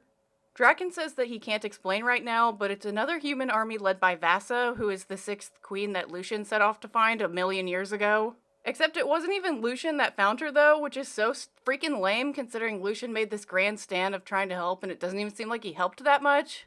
It turns out that Vassa's army was already mobilized, and Lucian just happened to find them and tell them where they needed to go, which is so dumb! And the person who actually found Vassa and got this all in motion is so out of pocket that I actually yelled when I read it the first time because it's so insane. What is happening right now? He calls himself the Prince of Merchants, Draken said. Apparently he discovered the human queens were traitors months ago, and has been gathering an independent human army to face Hybern ever since. He managed to find Queen Vassa, and together they rallied this army. Draken shrugged. He told me that he's got 3 daughters who live here, and that he failed them for many years, but he would not fail them this time. Bro, no fucking way, this can't be happening right now. The ships at the front of the human armada became clear, along with the gold lettering on their sides. He named his 3 personal ships after them, Draken said with a smile. And there, sailing at the front, I beheld the names of those ships. The Feyre, the Elaine, and leading the charge against Hybern, flying over the waves, unyielding and without an ounce of fear, the Nesta, with my father, our father, at the helm. Oh, it's so dumb, it's brilliant. No! It's just dumb. This was so random and out of pocket that I actually paced around my house cackling, screaming after this reveal, and I'm so glad I read this at home so I could freak out, because it was so random and like, oh my god. This would be so badass if we actually knew Papa Archeron as a character, but we don't, so I couldn't care any less about his redemption arc from a lazy deadbeat to a badass naval commander. I really wanted this moment to be cool because I know people read this book for the vibes, and this would be so vibes if it wasn't so fucking stupid. There was kind of a throwaway line or explanation in the last book when Feyre first visited her sisters in the human realm about how their dad had gone off to a council about the potential fairy threat and the war and all that. So apparently he's been preparing for war this whole time and just didn't tell anybody because nobody tells anybody anything in this book. And I thought that was all just a convenient excuse from SJM because she didn't feel like writing Papa Archeron into the story, so she just wrote him being somewhere else. But apparently he's been preparing for the war this whole time, and now here he is, ready to save the day. Anyway, the missing Queen Vassa is with them, and she has a curse that makes her a phoenix, except the book calls her a firebird because I believe a phoenix is a specific mythology that would not make sense in the fairy world, but SJM has not really cared about that before, but she cares about it with this, I guess. But anyway, now Vassa is flying around and dive-bombing enemy ships and, like, catching them on fire, so she was really needed and she's helping a lot, I guess. Good for her. The rest of the gang float around talking to Draken for way longer than they should in an active war zone, and Rhysand explains that Jurian is on their side so that Draken doesn't kill him on sight. Oh yeah, there's a whole bunch of drama going on with them because Draken stole Jurian's girl, or didn't allegedly. I don't really care about any of that, but they're still beefing, I guess. Draken finally flies off to get back to the whole war business, but the rest of the crew isn't done yapping yet, apparently. Nesta proposes a plan of her own that is right out of the Feyre playbook. Nesta wants to use herself as bait to lure the king away from the cauldron so that the others can effectively nullify it, which is something they obviously can't do if he's standing right next to it. And I don't really know why this never occurred to them before now and they didn't have a plan to deal with that, but I guess this is the plan now. Cassian wants to help Nesta, and Rhysand is quick to shut that plan down. No, Rhys said. Nesta snorted. You're not my High Lord. I may do as I wish, and since he'll sense that you're with me, you need to go far away too. Rhys said to Cassian, I'm not letting you throw your life away for this. I was inclined to agree. Cassian surveyed the depleted Illyrian lines, now holding strong as Azriel rallied them. Az has control of the lines. I said no, Rhys snapped. I'd never heard him use that tone with Cassian, with any of them. Except you did hear him use that tone earlier when he yelled at Cassian for almost dying, but okay, let's forget about that.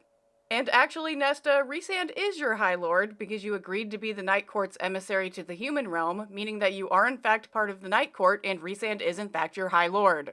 This is all just another example of how nobody actually listens to Rhysand because nobody in the inner circle respects him or each other.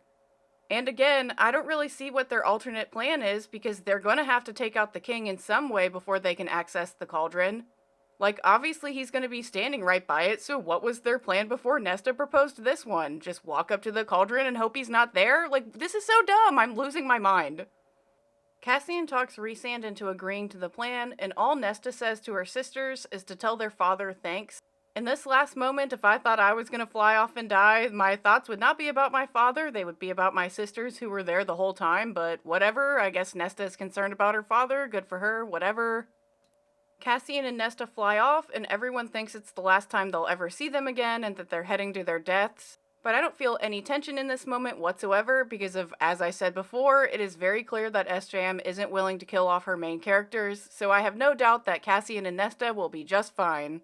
Feyre and Amron finally take off to deal with the cauldron, and Elaine doesn't come with them for some reason, even though that was the entire plan, that they needed all of them or whatever. Like, I don't know, Elaine is staying behind. So then we get a super long scene of them crossing the battlefield and yet again observing all of the action instead of engaging in it themselves. Like, I know they're doing the whole cauldron thing, but I'd rather have seen Feyre get to fight in the war herself, like as an archer, or use her magic some way. The possibilities are endless, but she just stands around and watches. They come across the Weaver, who creates a diversion for them, and they feel Nesta using some kind of power behind them to lure the king out. I have no idea what Nesta is actually doing with her magic, but it works, and the king strolls right out and comes across the Weaver. The King of Hybern walked right up to her, smiled down at Striga's exquisite face. Then he took that face in his broad hands, faster than she could move, and snapped her neck. It might not have killed her. The Weaver was a death god, her very existence defied our own. So it might not have killed her, that cracking of her spine, had the king not tossed her body down to the two Naga hounds snarling at the foot of the hill. They ripped into the Weaver's limp body without hesitation. Seriously? How strong is this guy that he just one-shot killed a literal death god? How is it that breaking her neck didn't kill her, but being ripped apart by dogs did? Like, make it make sense. Like, it makes sense that the Bone Carver died since he got disintegrated by the cauldron, which is like this ultra-powerful magic. But this death with the Weaver seems really stupid and anticlimactic that he just, like, broke her neck and a dog ate her. Like, what? Is that really all it took? Like, this is so dumb. Anyway, the king carries on towards Nesta, so Feyre and Amron take their chance to get to the cauldron. It's just sitting there without any other guards, which is extremely stupid, but the King of Hybern repeatedly makes stupid and arrogant decisions. So I guess that's how the narrative is going to explain this huge oversight away. Amron gets out the Book of Breathings and tells Feyre to grab the cauldron so they can start with their spell or whatever. Amron watched me for a long moment and did not read from the book, did not put it in my hands. She shut the gold pages and shoved it behind her with a kick. Amron had lied. She did not plan to leash the king or his army with the cauldron in the book, and whatever trap she had set, I had fallen right into it. Oh, fuck. I can't believe you've done this. Oh my god, I've had enough of these dramatic reveals. They become less and less effective as more of them are crammed in, and this one especially falls flat because it is a total fake-out. We're led to believe that Amron has been lying about the plan because she's betraying them out of nowhere, which makes absolutely no sense because obviously she's not betraying them and something stupid is going on instead. But before Amron can explain any of that, the cauldron kind of astral projects Feyre across the battlefield so she can witness what's going down with Nesta. It's kind of a clumsy way to include that scene because the novel is written in first-person perspective from Feyre's point of view. And since she isn't with Nesta, we shouldn't get to see this scene play out. I wish the novel would just cut and use a third-person point of view for scenes that Feyre isn't in, but SJM chose to do this stupid cauldron astral projecting thing instead so we can see this cool Nesta scene. It's just very clunky and stupid writing, and ugh. As the cauldron projects Feyre towards Nesta, she gets a bird's-eye view of the battlefield so she can explain what's going on to us again. Prythian is losing so badly that Rhysand has resorted to using his beast form, which really confused me because I thought only Tamlin had a beast form because he's known for the whole shape-shifting thing, but apparently all the High Lords have beast forms. And no, I don't really care to explain Rhysand's beast form because I don't think he ever uses it again, but he's fighting in it I guess now, so whatever. Can you tell I'm so over this? Oh my god, we are limping towards the finish line. Feyre finally makes it to Nesta, and to be clear, Feyre isn't actually physically there, she's just kind of mentally there, and nobody can see her or hear her or perceive her in any way. Oh, and here comes yet another dramatic reveal because the King of Hybern has their father by the throat with a sword. I'm so scared, ooh. We're told that the king took Papa Archeron hostage so that Nesta wouldn't immediately kill him as in the king, not her own father. But that's so stupid because how would Nesta even pull that off? She has no combat training, and I know the king doesn't know that, but surely he knows he's way stronger than Nesta regardless. Why was he worried that she was going to kill him immediately? As if she's even capable of that. Like, what? Anyway, Papa Archeron starts babbling some apologies before the king snaps his neck. And I don't really know why he bothered to take a hostage if he killed the hostage immediately. Like, that's kind of the whole point of a hostage. They're useless when they're dead. Like, what? Does the king really have time to waste on being comically evil when there's a whole-ass war going on around him? Shouldn't he focus on that? Nesta freezes up while Cassian charges at the king to fend him off. Nesta finally moves and wastes time dramatically doing the cliche thing of, like, wiping your hand down a dead person's face to close their eyes. Like, what are we doing? She even has time to give Papa Archeron a little kiss on the forehead to say goodbye, and like, what? Get a move on, Nesta! Your future boyfriend is getting his ass kicked! Nesta gains her composure and stands and rallies the cauldron's power like she's somehow now able to directly control it, which is very confusing, but then we cut to Cassian, who's utterly destroyed on the ground. Like, he's got all sorts of bones sticking out, which is obviously not good, and throws Nesta off from whatever she's doing with the cauldron. Nesta took in his broken body, the pain in Cassian's eyes, and angled her head. The movement was not human, not fae, purely animal, purely predator. And when her eyes lifted to the king again, "I'm gonna kill you," she said quietly. "Really?" the king asked, lifting a brow. "Because I can think of far more interesting things to do with you." Shut the fuck up! Ugh, seriously? That's what the king had to say? Him being gross kills what could have been a really cool Nesta moment. The king is already being super evil by torturing Cassian, so did we really need him to allude to doing gross things to Nesta? It's just too much and it throws off the moment. It's too heavy-handed. Nesta sends out a blast of power just like how the cauldron did before, but the king is easily able to teleport away and dodge it because I guess Nesta can't control the power very well. Except it did kill several hundred soldiers behind him, so good for Nesta. Her kill count is probably higher than Feyre's now. Too bad Nesta can't use that power again, but she's not finished yet. "This seems familiar," the king mused. "Was it him or the other bastard who crawled toward you that day?" Cassian was indeed now crawling toward her, broken wings and leg dragging, leaving a trail of blood over the grass and roots. Nesta rushed to him, kneeling, not to comfort, but to pick up his Illyrian blade. Cassian tried to stop her as she stood, as Nesta lifted that sword before the King of Hybern. Bring it on, bitch. God damn it, Nesta, this moment would have been a whole lot cooler for you if you'd actually agreed to train and knew how to use a freaking sword. You might have actually won if you could do that, but you can't. Regardless, Nesta tries to fight the king anyway, and he kind of plays along until he gets bored and slaps Nesta to the ground. Except he's playing directly into Nesta's plan because this whole sword thing was just a trick to get the king to lower his guard because now Nesta shoots another cauldron laser and this time it actually hits him. But the cauldron is weak now since the plot needs it to be, and so the king just knocks back instead of actually being hurt by the laser. The cauldron went from killing hundreds of people in a single blast to not even harming one when the shot directly hit him, which kind of borders on being a plot hole, but I guess it's more of a plot convenience. It's all just very stupid. Anyway, Nesta tries to take this chance to get Cassian off the ground and run away with him, but she can't lift him. Cassian begs Nesta to run away and save herself. "I can't," she breathed, voice breaking. "I can't." The same words Rhys had given him. Cassian grunted in pain, but lifted his bloodied hands to cup her face. "I have no regrets in my life but this," his voice shook with every word. "That we did not have time. That I did not have time with you, Nesta." She didn't stop him as he leaned up and kissed her lightly, as much as he could manage. This would be a sweet moment if I didn't utterly despise Cassian. I guess he's not at the top of my shit list currently though, so I'll give him a pass, and oh, good for them. I'm glad they can finally share this kiss together before they're going to die, except clearly they're not going to die. So the two share a kiss before Nesta throws herself over Cassian to shield him. She knows that it won't save them, but at least they can die together. And as much as I hate to admit it, this moment did actually make me like Nesta a whole lot more. I wish she would show this kind of energy to Feyre more often, and by that I mean the saving stuff, not the kissing stuff, don't be weird with it.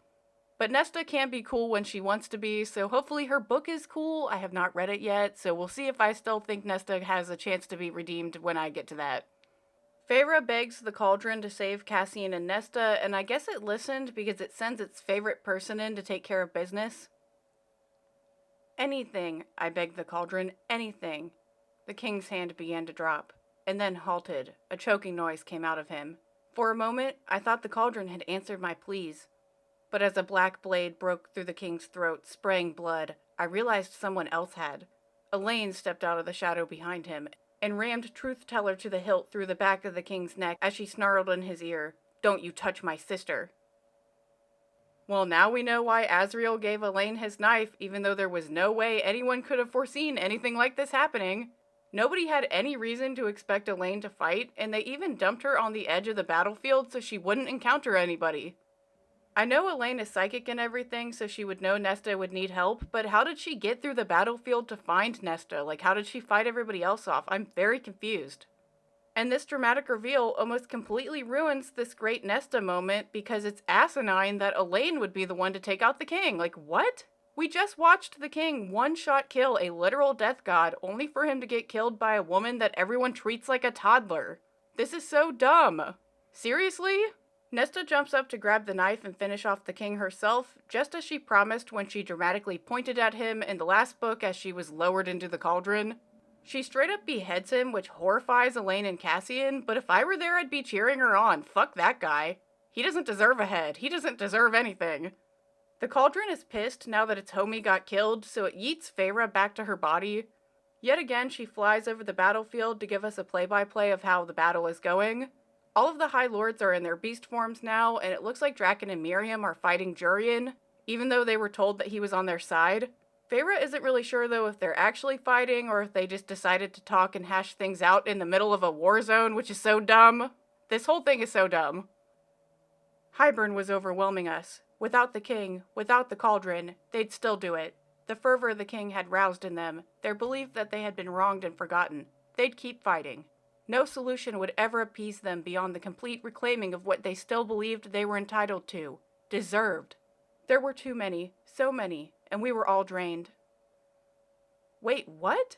Didn't Hybern just give up in the last war for reasons I still don't understand? Is that why they're so hell-bent on winning now, because they regret just giving up before? Without the king or the cauldron, it makes no sense for them to win, even if they have sheer numbers on their side. We haven't gotten any indication that Hybern has any special monsters or anything like that on their side other than the cauldron, so now it's just a bunch of regular soldiers. There are 7 High Lords fighting in their beast forms, the creepy pit monster Briaxis is still alive, and Vassa the Firebird is flying around wrecking shit, so how isn't that enough to take out some peons? I know that everyone is tired, but shouldn't they have extensively trained to fight through their exhaustion? I guess it's just a war of attrition now, which is very lame. Feyre finally makes it back to Amron so we can wrap up the stupid fake betrayal plot point. Amron explains that the spell the Suriel directed her to wasn't about nullifying the cauldron. It's actually a spell to unbind Amron from her fae body so she can return to her extremely powerful original form. I don't really see how this is that helpful to them because based on a conversation they had a long time ago in this book, it is super dangerous for Amron to return to her original body because she'll lose her feelings and sense of self and she might even start killing her allies too, which would lose the war for them. I feel like this is a pretty unnecessary risk. Amron looked to the carnage, the screams of the dying ringing us. I thought I'd need your sisters to help you control the cauldron, but after you faced the Ouroboros, I knew you could do it, just you and just me. Because when you unbind me with the cauldron's power, in my real form, I will wipe that army away, every last one of them. Amron! But a male voice pleaded from behind. Don't! Varian appeared from the rocky path, gasping for breath, splattered with blood. Amron smirked. Like a hound on a scent.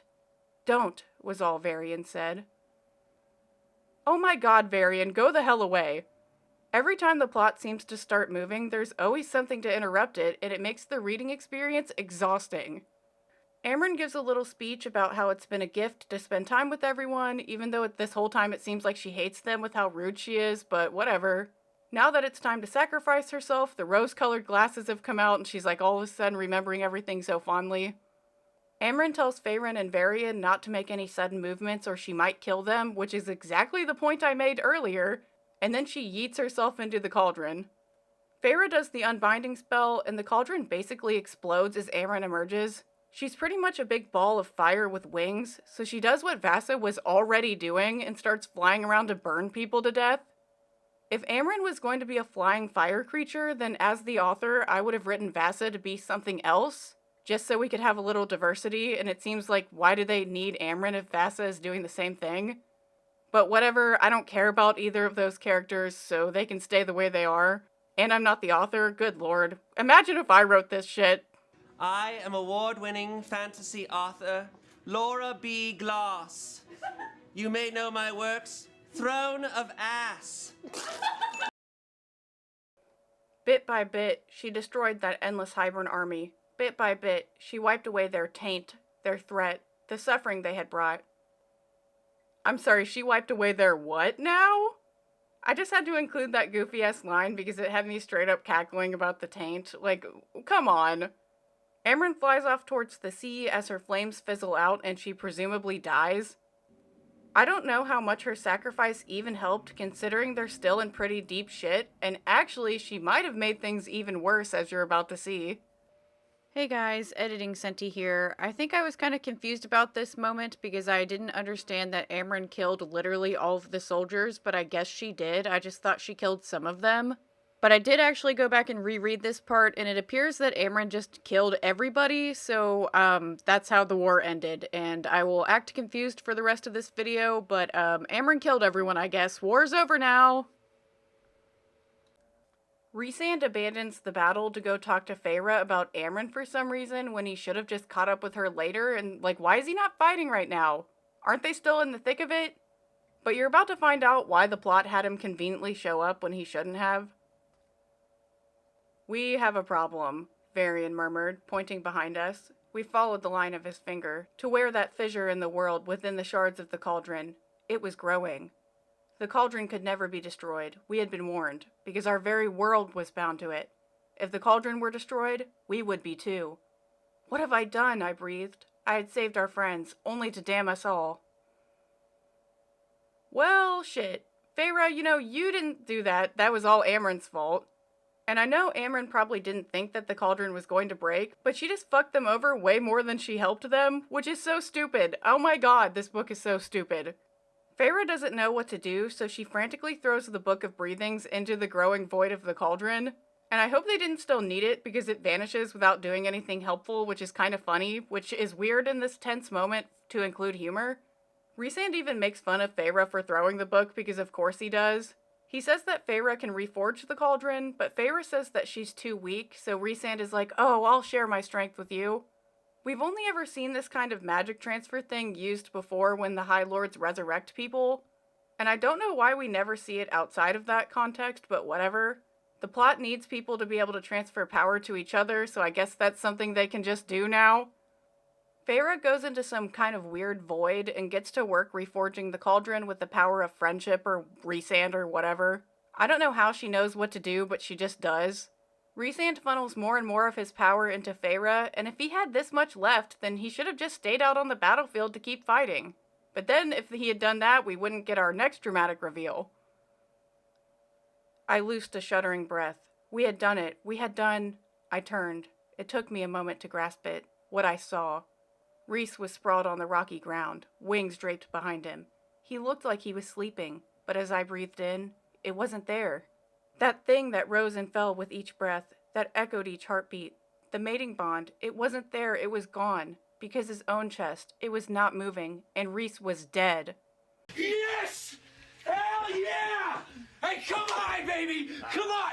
Yes! Come on! Ah! Yes! Yes! Well, shit. That sucks. If only I didn't know there are still 2 more books in this series, so clearly Rhysand isn't going to stay dead. Surely nobody actually thought he was dead for real, right?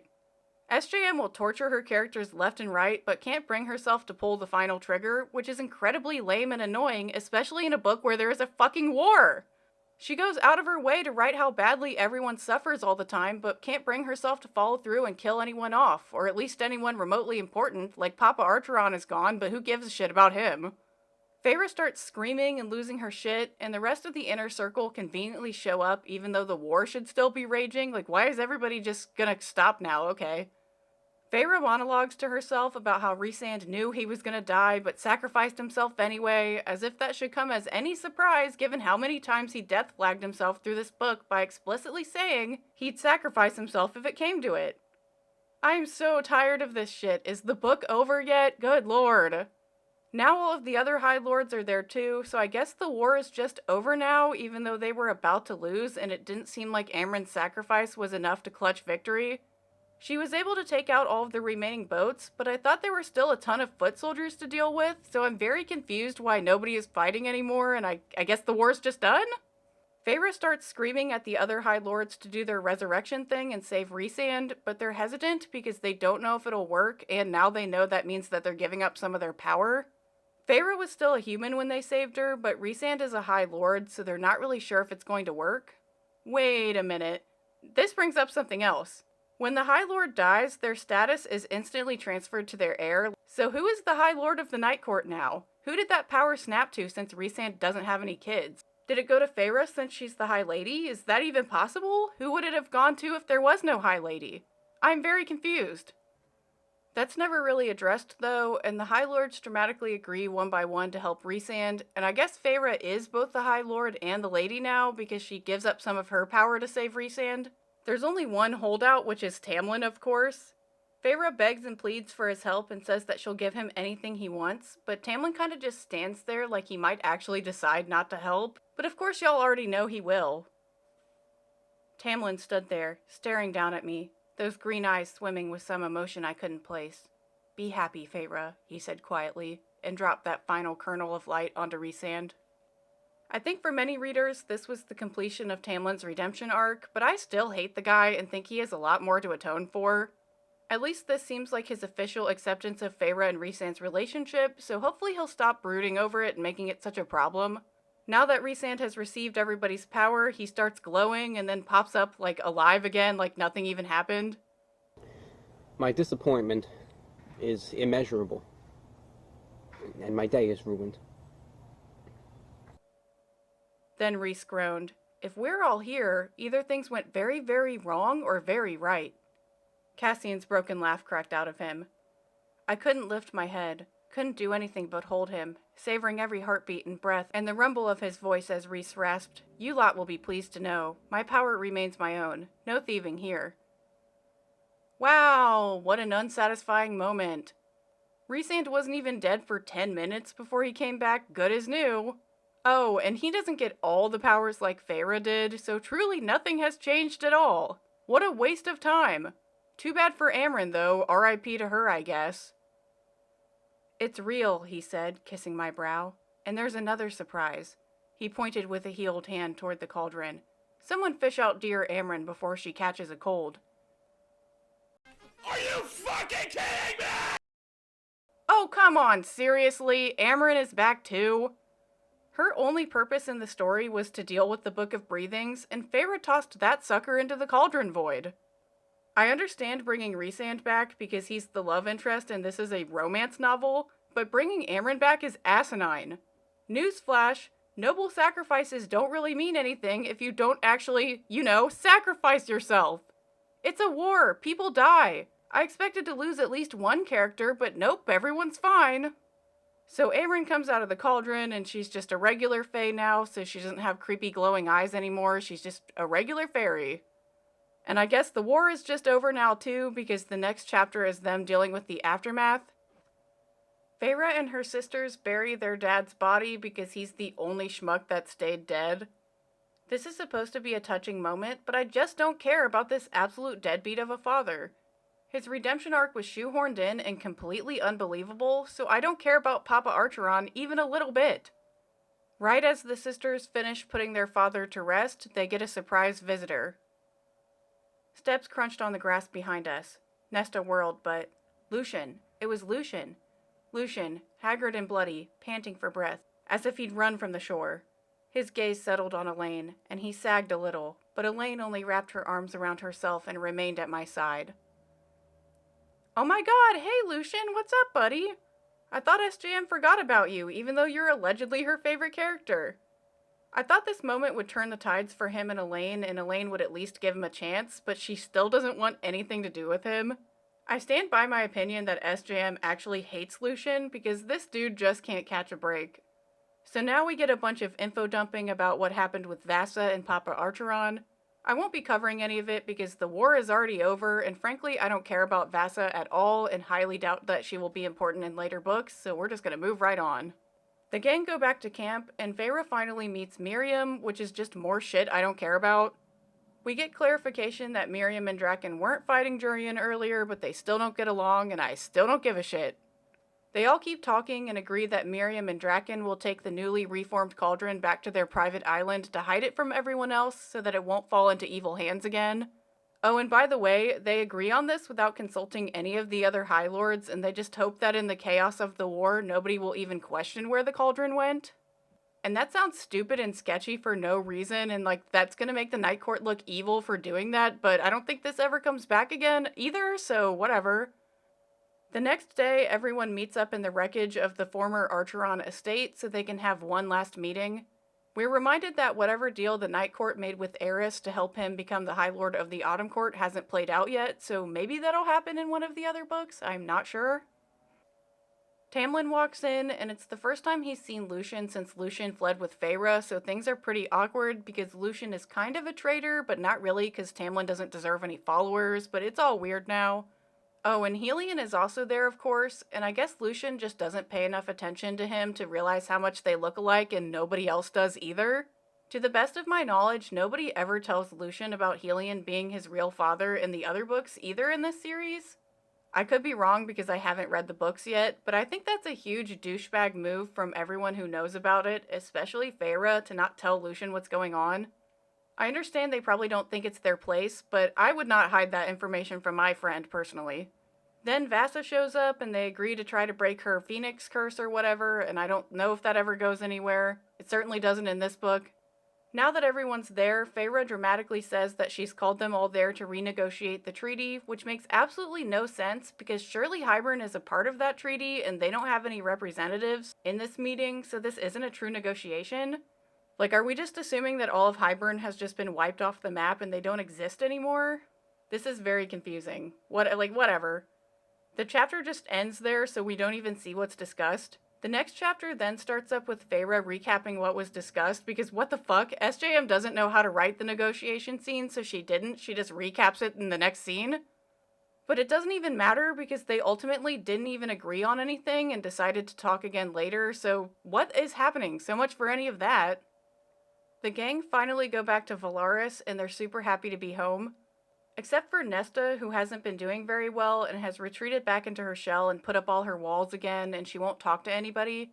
Of course, that doesn't stop Amron from heckling her anyway. Amron said to her, "I'm surprised you didn't take the king's head back to have stuffed and hung on your wall." Nesta's eyes shot to her. More clicked her tongue. "Some would consider that joke to be in bad taste, Amron." "I saved your asses. I'm entitled to say what I want." And with that, Amron stalked out of the house and into the city streets. God, I wish Amron had just stayed dead. I don't viscerally hate her as much as I hate other characters, even though she is exceptionally hateable. But she still sucks, and I wish she had just stayed gone. There's no reason for her to be back. We get some more unnecessary closure on the whole Tamlin thing, as Feyre has written him another incredibly short note. Like, remember in one of the last books, she wrote him a note and it was very short and came off as very suspicious? I guess she didn't learn her lesson and she writes another one. My note to Tamlin was short. It conveyed everything I needed to say. Thank you. I hope you find happiness too. And I did. Not just for what he'd done for Rhys, but even for an immortal, there was not enough time in life to waste it on hatred. On feeling it and putting it into the world. So I wished him well, I truly did, and hoped that one day perhaps he would face those insidious fears, that destructive rage rotting away inside him. Be for real, Feyre, do you actually wish Tamlin well? That's a pretty ballsy thing to say after destroying his court and saying like, oh, I destroyed his court because it would be worse than death. Like, and now you wish him well? Okay, whatever, I guess all of that is just water under the bridge now. Nesta seems totally broken as she goes upstairs to be alone when everyone else is celebrating the victory, and it's a very, sharp contrast between their reactions. Elaine, on the other hand, is doing great now after all of that, and even wants to start gardening again, which makes this scene feel even weirder. The next chapter randomly switches to Rhysand's perspective so we can get his inner monologue about how happy he is that none of his friends died. It's so sappy and over the top that it's kind of annoying. I know that romance novels are supposed to have happy endings, but this is way too happy after the horrible war they faced. It kind of feels like the war didn't even happen because nothing is different. Anyway, the next chapter switches back to Feyre's perspective, and she's hanging out with Rhysand on the roof to overlook Valaris. We get a weird line about how she's in a skimpy nightgown with even skimpier lingerie underneath, which I think is supposed to be a callback from the last book when they teased each other about buying lingerie. Like, I don't even know what's happening anymore. What? I have fully lost my mind. Okay, let's just try to get through the rest of this nonsense together. Feyre confronts Rhysand about sacrificing himself, and his response is so strange. I craned my neck to look up at him. Never lie to me again. Not about that. But about other things? I pinched his arm hard enough that he laughed and batted away my hand. I couldn't let all you ladies take the credit for saving us. Some male had to claim a bit of glory so you don't trample us until the end of time with your bragging. I punched his arm this time. Girl, I would have punched him straight in his face. No wonder Cassian felt so comfortable being a misogynist pig in front of Rhysand earlier, considering Rhysand says stupid shit too. Isn't Rhysand supposed to respect women? What the fuck is even happening? Can we just end my suffering already? Oh my god, I'm so over this. Can't SJM write any scene without making it weird? Why does she always make it weird? Feyre and Rhysand talk some more about some more stuff I don't care about, and then the book finally ends. Then I was flying, soaring. Rhys fell into flight beside me, and when he smiled at me again as we sailed through the stars and the lights and the sea-kissed breeze, when he showed me all of the wonders of Valaris, the glittering rainbow a living river of color beneath us, when he brushed his wing against mine, just because he could, because he wanted to, and we'd have an eternity of nights to do this, to see everything together. A gift, all of it. What the fuck is even happening? We're flying, soaring, they're not I don't actually know the words to that song. Did SJM just happen to catch a rerun of High School Musical before she wrote this scene? How is Feyre suddenly so good at flying? Can the citizens in the streets below look up and see her sexy panties under her nightgown? Is this seriously how we're ending this train wreck? Y'all, how do I even end this video after the utter mess we all just went through together? I feel like I went through a war of my own trying to make sense of all this bullshit, and I have no idea how to wrap this up. The pacing felt significantly worse in this book compared to the first two. The book is called ACOWAR for God's sake, and the war doesn't even happen until like 80 or 90% of the way through the book. There were several plot points that were set up and then ignored for so long that I actually thought SJM straight up forgot about them. There's really no discernible plot structure to this novel, and things just kind of happen for no rhyme or reason. This book was supposed to be about a war, but the whole war thing is very dumb. To say that war is terrible is a total understatement, but if you sit and think about it in this case, not much really changed as a result of the war, and what did change is positive. The threat of Hybern is gone, and the Night Court has a bunch of new friends now that they aren't pretending to be evil. Sure, Rhysand and Amron died, but they were brought right back to life. And sure, Cassian and Azriel got a little bit maimed, but they'll be as good as new by the next book, just like the last time they got a little maimed in the last book. Feyre's dad didn't get brought back to life, but nobody cares about that guy anyway, and SJM's attempt at a redemption arc for him was completely laughable. So this whole book was supposed to be about a war, but the war didn't even matter. There's like no consequences as a result of this war happening. It might as well not have happened at all. When I first read ACOWAR, I thought it was delightfully cringy and out of pocket. Like with all the burns everybody was throwing at each other and all of Feyre's stupid scheming, I just thought it was so delightfully cringy and, as I said, out of pocket. But during my second read when I was writing the script for this video, I found the book to be very boring and offensive. Sure, there are a lot of out-of-pocket moments, but they're sprinkled in between stretches of nothing happening for pages and pages on end. And in terms of me saying the book is offensive, there are so many problematic stereotypes and tropes that I can't even begin to list them all again here. Call me sensitive all you want, but SJM made some really weird choices, and especially with her POC characters, that I would love to hear her justifications for. This critique might also make me sound sensitive, but I thought there was an unnecessary amount of violence in this book, particularly against women. And let me remind you, this is a romance novel where the primary target audience is women. So did we really need to hear an in-depth traumatic backstory for random side characters like Clotho and the Lady of the Autumn Court? We don't even know the Autumn Court lady's name, but we know all about how her sisters were brutalized and how she is now trapped in an abusive marriage. We talked about all of that horrible stuff and we don't even know her name. I fully understand that these are book characters and not real people, but as a writer myself, it's really weird to me to create people just to make them suffer. Personally, I write horror and thriller, so I've done some truly abysmal things to my characters, but it's all plot relevant and it suits the genre I'm writing in. As I said, SJM is writing a romance novel, and honestly, it's kind of more like fairy porn, not Game of Thrones, so the over-the-top brutality is really off-putting and it doesn't make sense with the genre. Finally, I think one of the most irritating parts of this book is Feyre's hypocrisy. She demonizes Tamlin for his violent outbursts while doing the same thing herself and injuring two completely innocent people, and she doesn't even really seem all that sorry about doing that. Feyre complains about Rhysand selectively withholding information, but then consciously chooses not to tell Amron about the Bone Carver, the High Lords about her powers, or the Inner Circle about Briaxis. All of these things are justified, but then we get a whole conflict about Rhysand withholding information with the whole Eris plotline deal that doesn't even go anywhere in this meandering mess of a novel. So it's very frustrating to read Feyre go through this character assassination, and she just seems to become a worse person when she leaves the Spring Court to go to the Night Court. I could keep complaining about all of this for hours on end like I clearly already have, but I don't want to rehash my entire video in this conclusion, so I will leave it at that. Thank you all so much for watching, and if you've made it this far, thank you so much, truly, for listening to my unhinged rambling.